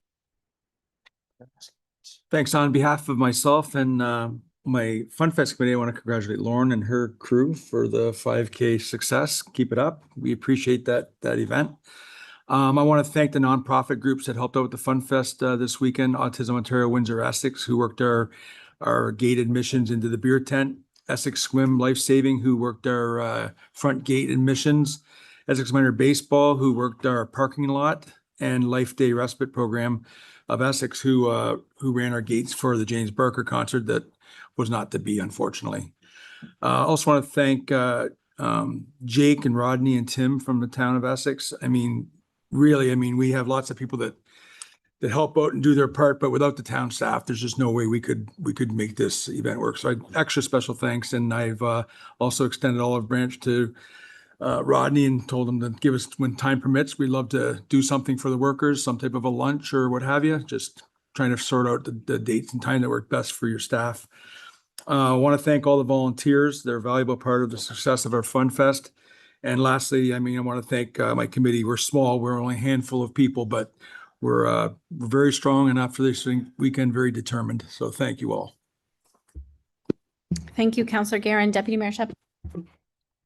Thank you. And you know what? I saw firsthand a lot of what you were talking about, Joe, and it was nice to see everybody, especially the town staff and all of the council members that were there and the residents that showed up. It was pretty amazing to see. And just want to take a minute. I thanked the chief from EMS earlier, and I want to thank everybody here at council. And I know whether it was a text message, an email, a phone call, a thought, I appreciate everything that you guys did, everything sent over the course of the last week. And the CAO came home early just to make sure she could be there. And so did our MP, came home early from Ottawa to attend the showing. So it was, it meant a lot to me, and I appreciate you all. So thank you all. Thank you. Bylaws requiring a third and final reading. Bylaw 2531 being a bylaw for the Argyle Beach drainage system to be read a third and finally passed. Moved by Deputy Mayor Shepley. Councillor Mady, any questions? All in favor? That's carried. Bylaw 2532 being a bylaw for the McLean Drain maintenance schedule to be passed a third time on July 6th. Moved by Deputy Mayor Shepley, supported by Councillor Hammond. Any questions? All in favor? And that is carried. Bylaw 2546 being a bylaw to confirm the proceedings of the June 15th regular council meeting to be read a third time and finally passed today. Deputy Mayor Shepley, Councillor Mady, all in favor? That's carried. Bylaws requiring a first, second, final reading. Bylaw 2549. Bylaw to execute an agreement between the corporation of the town of Essex and the county of Essex to be read a first time, second, third time, and finally passed today. Moved by Councillor Hammond and Councillor Guerin, all in favor? That's carried. Bylaws requiring first, second reading. Bylaw 2550 to be read a first time, second time, and provisionally first, second, provisionally adopted. Moved by Councillor McGuire-Blaise, Councillor Verbeek, all in favor? Bylaw 2543 being a bylaw to authorize the execution of a lease agreement between the town of Essex and Parks Canada for the office space at the Harrow and Colchester South Community Center. And that's the upstairs. It says upstairs. Yes. So we have a rental upstairs. It's kind of fun. Do you want to share? Yeah, 30 seconds. Yeah, through the mayor. So this is a small section of the upstairs of the Harrow Arena where they would have access to. So it's not the entire room. So we do have an agreement that would allow us to still continue renting out the room during their off times. So it's just daytime office space on weekdays. That sounds like a good win-win. Be read a first and second provisionally adopted. Moved by Councillor Hammond, Councillor Mady, all in favor. That's carried. And at this time, we'll seek a motion to adjourn. Deputy Mayor Shepley, Councillor Hammond, all in favor. Have a good night, everybody.